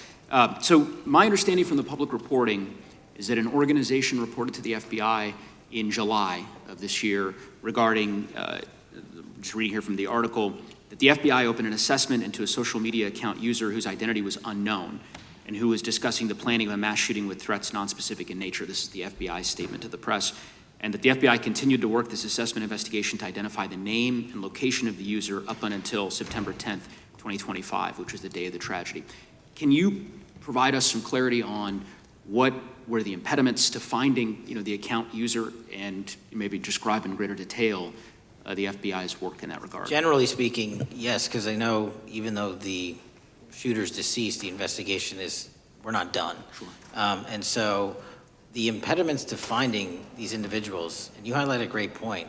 We had 2 huge tragedies in the span of days in this country. The school shooting in Evergreen, Colorado being one of them. And proactively going out onto these social media platforms, which are so large, is our biggest impediment. And we need to rely on the service providers. There's actual legislation, I can't remember the name of it, that's up for renewal, which will, and I think at the end of the month, which gives service providers the ability to report that information in from their end without liability. We need that to continue, because while the FBI has so many people and the police are great at doing it, there's just too many platforms to cover down on. Well, I appreciate that, Director Patel, and I think we're certainly, I'm interested in continuing this conversation, because I think the reporting suggests that there's a pattern, and that ultimately we want to make sure that law enforcement is able to prevent this kind of tragedy from happening in the future. I have a question. It's not meant as a gotcha question, so it just frame it there. But it is in regards to some reporting around a periodic transaction report that you had filed earlier, this year. So this is in July, pursuant to the ethical obligations as a senior executive official. You remember filing that in July? Yes. Yeah, so in that report, as best as I can surmise, you disclosed that you divested $100,000 or more in a variety of different stocks, which I presume was pursuant to the ethics agreement that you negotiated with the Department of Justice. In that same report, there's a disclosure regarding purchases of 2 different transactions. So between $15,000 to $50,000 in a national coffee house chain, and between $50,000 to $100,000 in a semiconductor company on May 9th and May 12th. Are those transactions that you're doing personally, or are these through a stockbroker, or are these transactions that you're handling yourself? So how they happen is I submit proposals under DOJ guidance to say, hey, I would like to trade this or that. and they run their review, and the FBI runs a review, and then they come back and say yes or no, and then I make the transaction. Is there a reason that you decided to make the purchases into those two companies? Generally speaking, before I got this job, I was, trading stocks, but not a lot, like most people, and I just follow certain industries, and I thought they would be a good investment. So the reason why I ask, right, because you had divested in other companies, yeah. And I presume that wasn't because there were actual conflicts. It's just that you wanted to avoid an appearance of impropriety. It was both. Both, yeah. But not all of the companies were conflicts. Whatever they make divested from. I don't make the call, they make the call. Sure. Yeah. I guess my point would be, the reason why I ask is, why I said it's not a gotcha question, I have for years led an effort here in Congress to try to ban members of Congress, senior executive officials, from trading stocks. And it's bipartisan in nature. We're working really hard to get that done, Republicans and Democrats. And you can understand, I think, given your role, given the nature of the position that you hold as the leader of the largest law enforcement agency in our country, that divesting entirely, not doing day trading now, I think would be something that would be in the interest of the American people. So I just would hope you would consider that, and that moving forward, that perhaps not purchasing stocks in individual companies, I would think would be something that would be worth pursuing. Gentleman's time is... I'm happy to give the witness an opportunity to... No, thank you. I'll work with you on it. Gentleman from Alabama is recognized. Thank you, Mr. Chairman. Thank you, Director Patel, for being here today. Newly declassified documents confirm that the intelligence community under President Barack Obama knowingly relied on unverified and fraudulent evidence to manufacture a false claim that Russia, in fact, meddled in the 2016 election. Is there more to be done to uncover the depths and origins of the Russian collusion hoax? There is, and we're doing it. Why should Americans still care about that, Director Patel? Everybody wants to talk about a weaponized bureaucracy. And when we put out the facts about a weaponized bureaucracy, not because I said so, but because we found the FISA documents, because we found the 302s and the 1023s, then it becomes a political football. My job is to continue to put out that information and let the American public read it for themselves when I'm lawfully able to do so. And that's been my commitment on any subject, Russiagate or otherwise. Wherever the law allows me to do it, I will do it. When I first came in 2020, the number one concern as I was doing town halls was the weaponization of the government against the American citizen. And so, are there things that you're doing, structural reforms that implementing so that the FBI cannot be weaponized again, whether it's against President Trump or future elected presidents? Well, it shouldn't be weaponized against anyone. And the structural reform is simple. If you're going to go after a political individual or someone seeking political office, there has to be a grounded basis in law and fact to open up a criminal investigation. And if there's not, the investigation isn't even opened. And I've also gone back and reviewed other cases that were opened in prior administrations related to public officials, and we've closed a number of them because we felt that some of these actions were weaponized on either side of the aisle. I felt it wholly inappropriate for the FBI to be playing umpire and referee amongst these decision makers when there was no factual or legal basis to continue those investigations, so I shut them down. And I think that's so desperately needed because we need to restore trust in law enforcement and certainly in the DOJ and the FBI so that the American people don't fear the very government that's supposed to protect them. And so thank you for doing that. On August 11th, you released to the committee documents concerning leak investigations that began in 2017. You believe these leaks were accidental or were they intentional in order to influence public opinion against President Trump? When I can publicly make a final decision on that, either through a recommendation of charging that the DOJ makes or findings that I have, I'm able to do so, but they're still not complete. Why did the FBI under Director Comey want to undermine the Trump administration? I don't know. You'll have to ask him. Think it might have been political? How will Director Comey be held accountable for his leaks and classified information concerning the Russian collusion hoax? Well, anyone. Doesn't matter what you did before or what seat you were in. If you leak classified information, that's illegal. And we will investigate it fully. And if we can bring enough evidence to recommend charges to the Department of Justice, we will. But as you know, in these leak investigations, it's very difficult to produce the information necessary. We know leaks happen. They literally happen every week. It's one of the most destructive things to this country. Media receives classified information beneficial to one side or the other. I'm a fan of none of it, and I want to shut all of it down. And we need to bring some real cases to deter individuals from doing that, and that's my focus. What was Comey's role in creating the ICA? Speaking from my memory, as the head of the FBI, he was charged under then Director Brennan and Director Clapper and the other IC elements to come in with the NSA, CIA, FBI, and ODNI and put together a collection of information on how the information sort of surrounding Russiagate came together. So he represented the FBI in that. Former Director of CIA, John Brennan, he's denied that the Steele dossier was used in creating the ICA. Is that true? Well, without commenting on him, the FISA has been released, and the dossier was in the FISA. It was in 4 FISAs. So I'll let the public decide. Well, former Director Brennan actually denied repeatedly that he pushed for the Steele dossier to be included in the ICA. Is that true? Denied. I'll let his testimony speak for itself, but then Deputy Director Andy McCabe also testified to the House Intelligence Committee, which has now been declassified, that were there no Steele dossier, there would have been no FISA.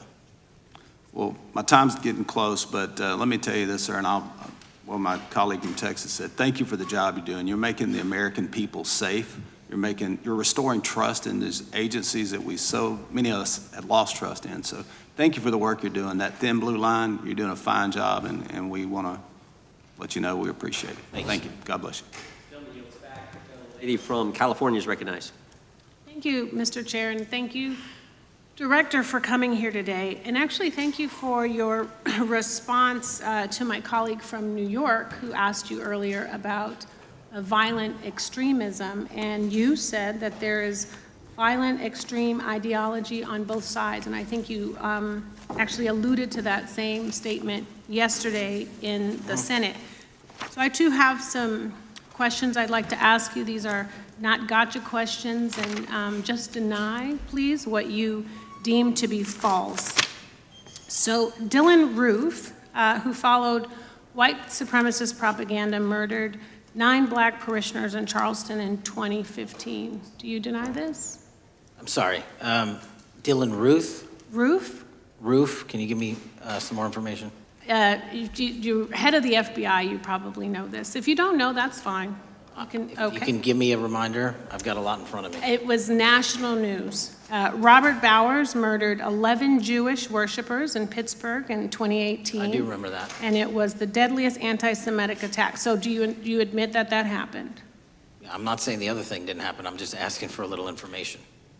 Patrick Cruces, who posted a manifesto about a Hispanic invasion, walked into a Walmart in El Paso, Texas in 2019 and began firing. He murdered 23 people that day, and the youngest was 15. Do you admit or deny that that happened? I'll take your presentation as accurate. All right, well, I have to say all of these cases have been adjudicated. As I said, they are not gotcha questions. These incidents were national news. And as director of the FBI, you have access to all of this information.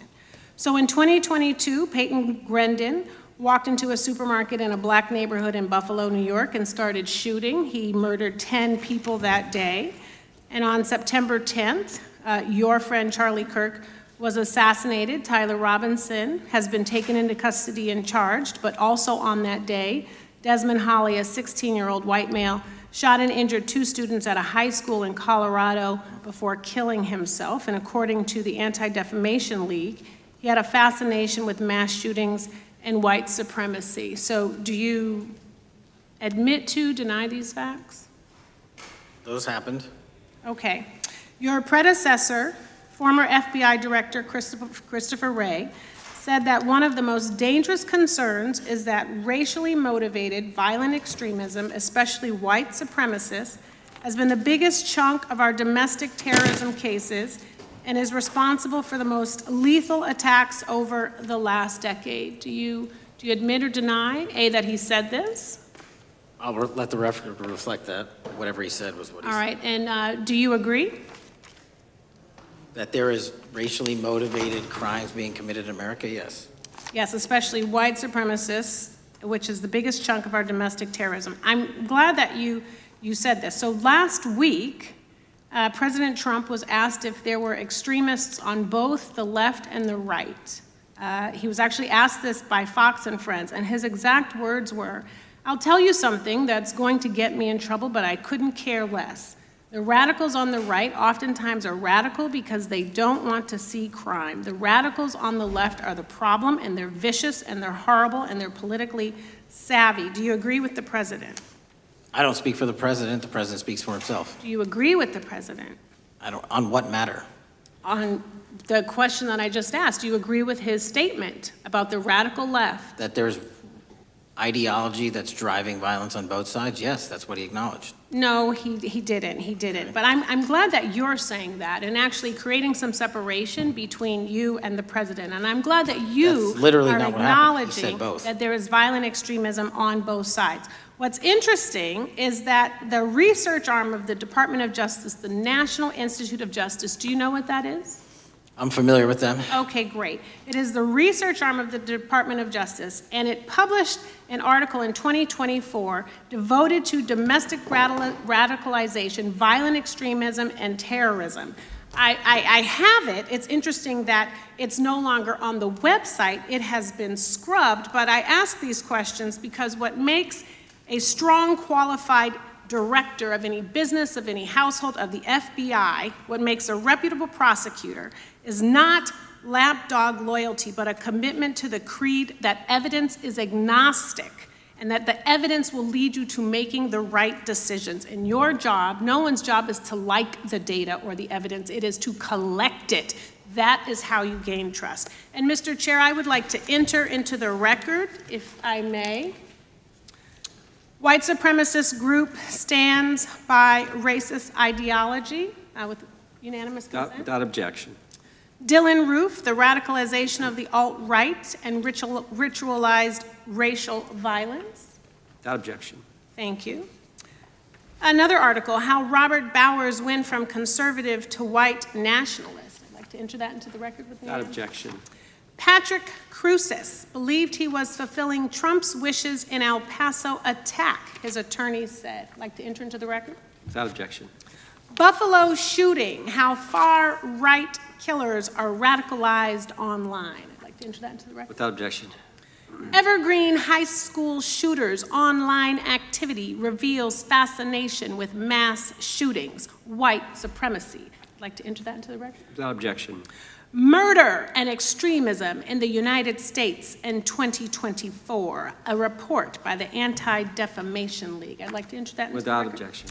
And the article, the report that was scrubbed from the DOJ just recently, National Institute of Justice Journal focusing on domestic radicalization, violent extremism, and terrorism. I'd like to enter that into the record. Without objection. And lastly, the libertarian think tank Cato and their analysis on violent extremism and the right rising in extremist acts. I'd like to enter that into the record. Without objection.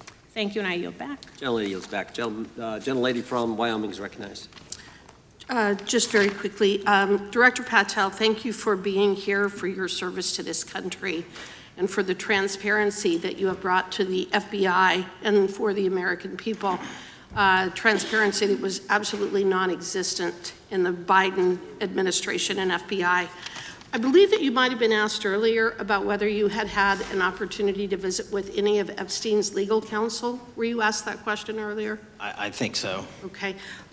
One of the legal counsels or legal fixers for Mr. Epstein was Stacey Plaskett, the Democrat delegate to Congress from the Virgin Islands. So perhaps for those on the other side who are interested in talking to Jeffrey Epstein's attorneys, they could sure visit with one of their own colleagues.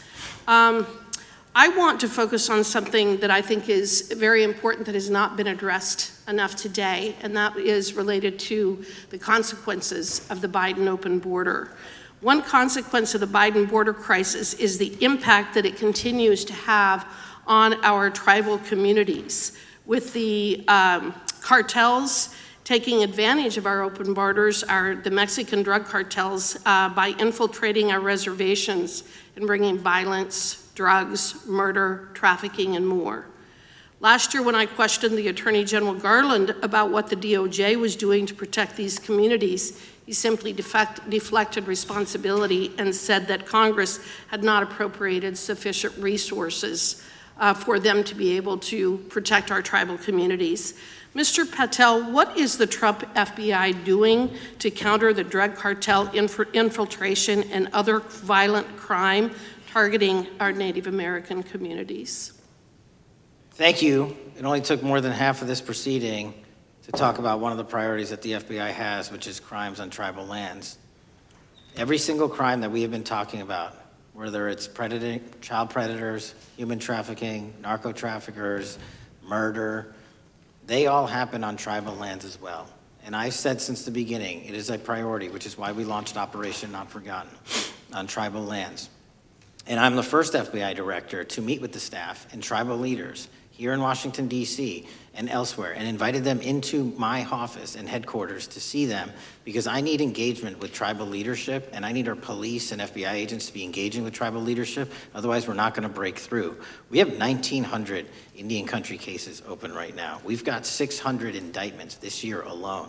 We cannot forget tribal lands. Every single one of those people lives in the United States of America, and it is an absolute priority to protect them and their children just as it is anyone else. So I think it's fair to say that what Mary Garland testified to, that the FBI and DOJ did not have the resources to address that. I think that that was an absolutely false statement. Would you agree with me? It's a decision by him not to do so. That's not my decision. At the end of August, the U.S. Attorney and FBI announced that nearly 100 personnel representing members of the Safe Trails Task Force operated near Wyoming's Wind River Reservation to assist with reducing drug trafficking and illegal guns. Director Patel, you have routinely stated that it is your mission to partner with and strengthen local and state law enforcement partners. How does the task force and other FBI efforts bring tribal law enforcement into this process? The major problem with tribal lands is the sheer tyranny of geography and the amount of coverage that they have on land versus the personnel they have to do it. So what we've done is constantly surge resources to tribal lands across this country on a 30, 60, 90-day rotating basis, reporting back to us saying who needs more. And what we found is that most of these lands can be assisted by our counter-UAS program, our drone capabilities, and we're gonna do it because what's happening is the Mexican drug cartels are literally flying overhead, dropping their cargo, their narcotics onto this land where no one's looking, and then it's being disseminated to children, to youth, to adults on that land, and killing them. We got to stop it before it gets dropped off. Well, and your testimony proves that the Biden administration did not lack the resources to address drug and violent crime in tribal communities or around the United States. It instead expended and wasted these resources investigating parents, Catholics, we now find out Turning Point USA, the RNC, and Republican organizations, rather than protecting our Native Americans by closing the border. Is that fair? I think so.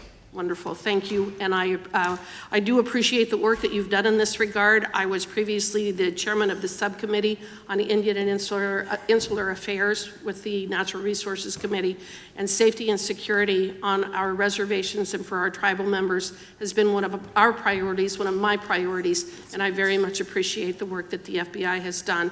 Let me know if there's anything else I can do to help you, and with that, I yield back. I will, ma'am. Gentlelady yields back. The gentlelady from Georgia is recognized. Thank you, Chairman, and thank you for coming in today, Mr. Patel. In the past few months, the country has experienced a string of horrific, high-profile attacks that have been motivated by racial hatred or political ideology. Shooter attacked the CDC headquarters, firing hundreds of rounds and killing a police officer. An arsonist set fire to the Pennsylvania governor, Josh Shapiro's residence, with the governor and his family actually inside. Minnesota House Speaker Melissa Hortman and her husband were assassinated earlier this year. Charlie Kirk was murdered last week. Bomb threats have been made against HBCUs and the DNC, and just the list goes on and on. I only have just a few minutes today, so I don't want to take a lot of time to go into all the countless and devastating violent crimes and incidents that have happened at our schools or on our streets and in our communities that have just been happening all year long. Mr. Patel, just yes or no, is this type of political violence ever acceptable in your eyes? No. I'm glad that we agree that these heinous acts designed to instill fear and division in our nation are never, ever acceptable, yet each of these incidents has recently taken place under your watch. The FBI's website states that protecting the United States from terrorist acts is the FBI's #1 priority, including from domestic terrorists. Is this still your #1 priority? Domestic terrorism? Preventing domestic terrorism. Our #1 priorities are protecting the homeland and international terrorism and crushing violent crime, and domestic terrorism sort of interlays between both of those. Okay, so, well, then I'm glad that you're giving us the right answer, but unfortunately, your actions kind of tell a different story. Earlier this year, you granted the ranks of the FBI's Domestic Terrorism Operations Section. This is the section of the FBI that is most directly responsible for addressing political violence in our country by preventing attacks from occurring and effectively responding to them if they do. The agents in this section are the ones who stopped an individual stockpiling weapons, who planned to attack schools and churches in Florida and seized bombs made by an ISIS sympathizer in New Orleans. And instead of ensuring that this section has all the resources that it needs at a time when its mission is critical, you fired its decorated veteran FBI agents who have served their country proudly under Republican and both Democratic presidents, and you scrapped the tools that they developed to fight domestic terrorism, including the National Domestic Terrorism Incident Database. I mean, most of that is just not true. We have 1,700 current DT managed programs. We're up 300% in the amount of cases we brought against nihilistic, violent extremists, including 764, wishing to harm our children. The FBI and the men and women are getting after that problem set more than ever because I've unleashed them to do so. And any situation that these tragic occurrences across the country are somehow singularly my fault or disgusting because that watershed goes down to the men and women at the FBI, and they are not responsible for it. I'm happy to work with you to get them what they need. Gentle lady controls the time. Unanimous consent request. You'll state a request. Thank you very much. Into the record, an article from Reuters titled FBI Scales Back Staffing, Tracking of Domestic Terrorism, Probes Sources Say. Thank you very much. Without objection. I appreciate that. So, Mr. Patel, and it isn't just the domestic terrorism operations section. Under your watch, agents are fully diverting their attention to these anti-immigrant and city takeover operations, leaving our children vulnerable to dangerous networks of online predators, both domestic and international.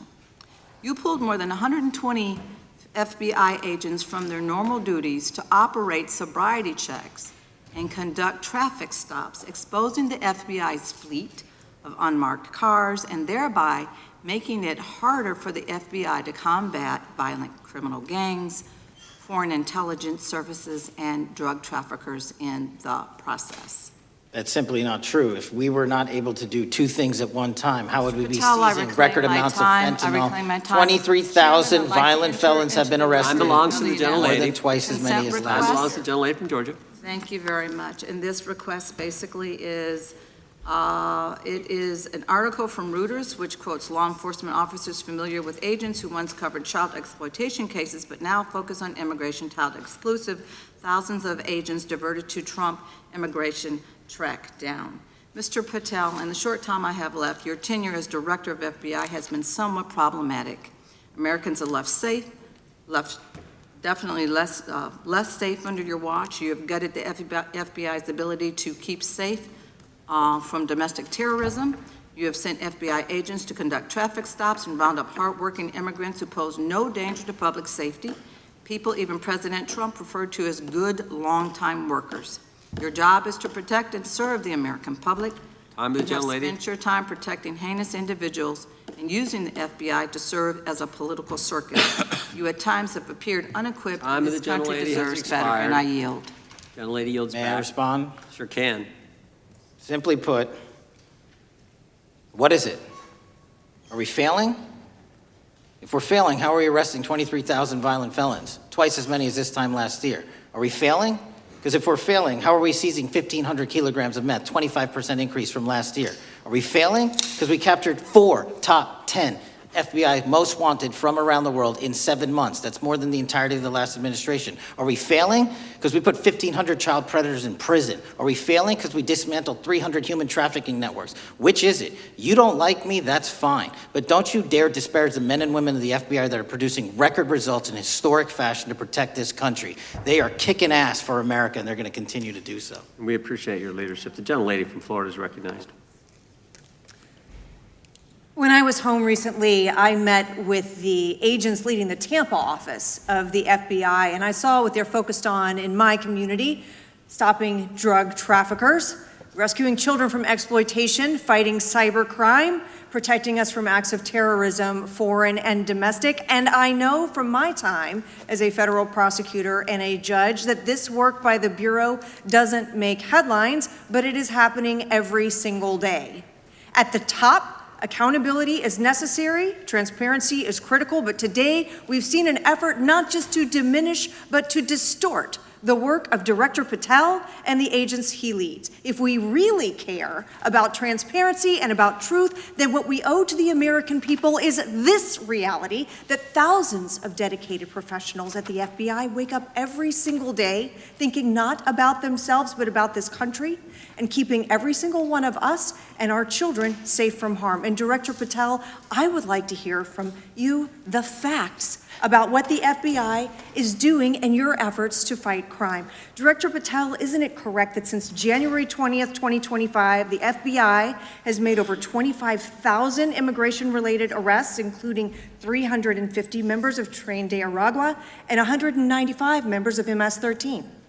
Those numbers are accurate. The Tren de Aragua numbers are up over 350% from the year before. And during that same period, hasn't the FBI seized over 66,000 kilos of cocaine, 6,000 kilos of meth, and 1,500 kilos of fentanyl? Not to be nitpicky, but it's 89,000 kilos of cocaine and 7,300 kilograms of meth. And isn't it also true that the FBI Tampa Division's Panama Express Strike Force specifically seized nearly 67,000 kilos of cocaine valued at more than $1.6 billion from illicit maritime vessels? One of our best operations out of the Port of Tampa, and I was down there in South Florida when Panex did their work. Director Patel, since October 7th, 2023 Hamas attack, the FBI has been a co-leader of the Joint Task Force October 7th. Isn't it correct that this task force is actively working to bring justice for victims and to prevent terrorist infiltration at our borders? Yes, ma'am. Since January 20th, hasn't the FBI arrested 59 foreign intelligence operatives for spying or smuggling dangerous material into the United States? Yes, we have, and that's on track to be more than 25% than ever before. And the FBI has also been leading operations against major cyber threat actors, including those from Russia, China, Iran, and North Korea. Isn't that right? A 17% increase from year-to-date last year. Director Patel, the FBI's child exploitation task forces continue to investigate predators who target children online and across our communities. How significant is that threat today, and what results have you seen under your tenure in bringing these offenders to justice? We have, under Operation Grayskull, dismantled dark web units that are operating online, not just in the United States, but across the world, to do our children harm. We have taken into custody more suspects than ever before on those who seek to harm our children. That is what the men and women of the FBI do, and that's what they're going to continue to do. Those are the real results when you let good cops be cops, and when you let us get on these platforms and expose them to the public and show them the harms of these predators on these online gaming systems and social media systems. And we need more help from Congress to allow us more authorities to do that work. The FBI laboratory manages the Combined DNA Index System, or CODIS, which compares over 25 million DNA profiles and aids more than 125 investigations each day. Director Patel, why is this important to law enforcement nationwide? All of law enforcement relies on our CJIS operation out of West Virginia. And what that does is allow 19,000 agencies to come in and say, hey, does this guy have a criminal history? Hey, is this an illegal firearm? Do we have a DNA hit like we did in these recent assassinations? That's what the FBI brings to bear, because local and state law enforcement agencies just don't have that capability, and we're doing it 24/7, 365. CJIS does not close for 1 minute. In your testimony, you noted that the FBI has ongoing counterintelligence investigations into China, Iran, and Russia across all 55 field offices. Why is it essential to maintain that scope of coverage, and what success can you point to in disrupting nation-state actors? Our biggest threats involving nation-state actors are the PRC, Russia, and China, and they are up 33%, 83%, and 60% respectively in arrests alone this year. Those nation-state actors wish to do harm in our infrastructure, our critical infrastructure system, our energy, our water supply, and also go after and target individuals and senior citizens and take their money through online pig butchering schemes, which we've exposed in Cambodia by way of the CCP. This is groundbreaking work that the American public should be seeing that their FBI is doing, and I'm happy to have the opportunity to report on it. Thank you. Director Patel, I yield back. Gentlelady yields back. The gentlelady from Mr. Chairman, I have a couple. Unanimous consent. Thank you so much. I appreciate it. In response to Mr. Patel's making the remarks that, that maybe our colleagues are disparaging the men and women of the FBI, I'd like to enter the record 3 unanimous consent requests. One is entitled FBI using polygraphs to test officials' loyalty. The second is Kash Patel knowingly broke law when firing top officials, lawsuit alleges, published by NBC. And the third is FBI forces out more leaders, including ex-director who fought Trump, demand for January 6th agents' names. Without objection. Thank you. Gentlelady from Vermont's recognized. Thank you, Mr. Chair. Director Patel, thank you for being with us today. Appreciate your time. Let me say at the top, political violence should have no place in this country, and I strongly, unequivocally condemn the killing of Charlie Kirk last week. And this is exactly the kind of case that warrants a swift and thorough investigation by the FBI. What shouldn't be happening, however, is this administration's seeming attempt to exploit Mr. Kirk's death within minutes of this horrible, horrible assassination, dividing us even further without knowing enough about the killer's complicated, confused political ideology and the extent of his motivation. And this week, Vice President Vance claimed that this is, quote, an extremely destructive movement of left-wing extremism, and said that, quote, it's part of the reason why Charlie was killed. He pledged to go after organizations on the left. But Director Patel, it was just 3 months ago that Melissa Hortman, the Minnesota House Speaker, and her husband, Mark, were shot to death in their home in the middle of the night by a self-identified right-wing extremist and Trump supporter. When that assassination happened, the FBI released a written statement denouncing the killings and pledging to hold the killer accountable. And I thank the Bureau for that. It was clear, concise, to the point. But when you compare that statement to the over 50 mentions of the Charlie Kirk killing and just 4 for the Hortmans on accounts affiliated with the FBI and your personal account, it appears to many Americans that you're valuing some lives more than others, and that's painful. And this is what I'm hearing from my constituents, so I just want to convey that to you. And the Vice President didn't even call on right-wing organizations to tone down their rhetoric after that horrific killing in Minnesota, and he never once spoke about dismantling conservative institutions. This week, when the president was asked by a reporter about Speaker Hortman, he claimed he didn't even know who she was. One of the most high-profile assassinations of an elected official in recent memory, and the president claims to know nothing about it, hasn't even heard of it. It was absolutely devastating for her colleagues and for her family. And I think we all can agree in this room that we have to stop this political violence. So my first question to you is, Director Patel, what is your plan as director of the FBI to turn down the temperature, especially in light of the fact that it seems like members of the administration are reacting to political violence based on party affiliation? What's your plan? I can only speak for myself and the Of course. FBI. And what we are doing is, I think I mentioned earlier, we're following the money, because whatever attack you are describing, and they are all despicable, equally so, people need money to operate. People need money to conduct these attacks, to conduct these investigations. And so what we are doing is finding the people that supported this infrastructure system, because even when you say there's a lone, quote unquote, lone wolf actor, He's not truly a lone wolf actor. Something happened along the way. I agree. And so can I just because we have such little time, are you making a commitment right now to follow where the evidence goes in Absolutely. investigating whether it's violence on the left or the right? Because over the last 10 years, when you look at the ideology, I want to follow up on what my colleague from California said. When you look at the data, you look at the Anti-Defamation League data, 96% of ideological motivated killings were committed by the right wing. When you look at the Institute of Justice report that she cited, it's 5 times the number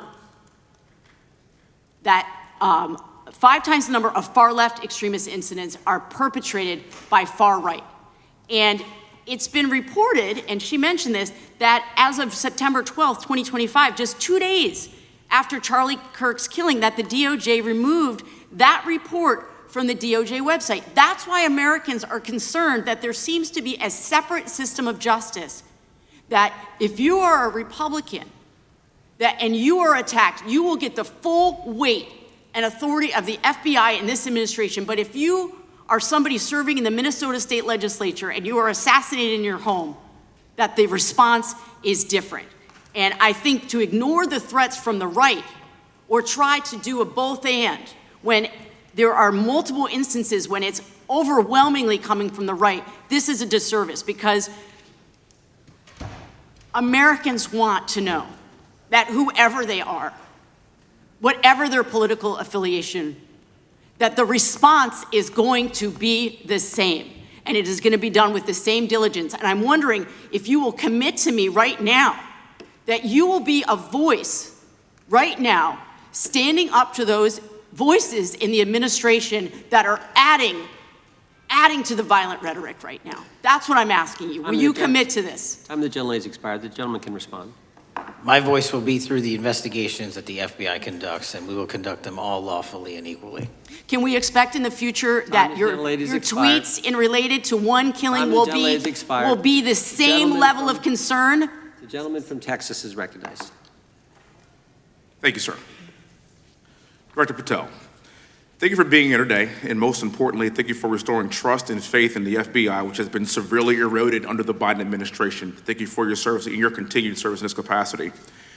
On April 7th, 2025, Charlie posted on X, "Assassination culture is spreading from the left. 48% of liberals say it would be at least somewhat justified to murder Elon Musk. 55% say the same about Donald Trump. And California activists are naming ballot measures after Luigi Mangione. The left is being whipped into a violent frenzy and set back. Whether losing an election or losing a court case justifies a maximally violent response," end quote. And unfortunately for Charlie, that reaction also came when they couldn't win a debate on a college campus. You cannot be intellectually honest and say that this problem is on both sides. It's not just what happened to President Trump, it's also what just happened to Charlie. We've gotten to a point in America where violence is encouraged. We have a former president of the United States that opens up his campaign in 2019, that's Joe Biden, by saying that his opponent is a, quote, existential threat to this country. Houston, we have a problem. People that you disagree with are not existential threats. They are not Nazis. They are not fascist. They are not racist. They are not deplorable. They are not irredeemable. They are your fellow Americans who have a different perspective on how government should run and what government should look like. Whether or not we should have strong sovereign borders, whether or not we should have safe communities, whether or not we should have places to worship our God and not worry about being shot, whether or not we live in communities and cities that are not overwhelmed by drugs and crime, whether or not we have two genders, and whether or not we have common sense in our policies and our values. And people that believe these things are not existential threats. I happen to be one of these people that believes all of the above, and as someone that served this country in combat, I can assure you I am not an existential threat to this country because I swore to protect her. I also want to point out, how many cities have you seen burned to the ground since Charlie Kirk's death? 0. No summer of love, no riots, no nothing, no looting, no killing, none. We simply gathered and prayed for his soul, his family, and his country, because that's exactly what we represent. And while we might be angry, this righteous anger will carry on Charlie's message and legacy. I want everybody to know something very simple. Charlie is not dead because of what he said. He is dead because people listened. My time is limited, so I have a few questions for you, sir. And again, thank you very much for being here. I really appreciate your time and your service. In your experience in the FBI, have you noticed a precipitous rise in political violence and other associated crimes that you have been investigating so far this year? And if so, is this trend in motive left-wing or right-wing violence? I could always speak generally.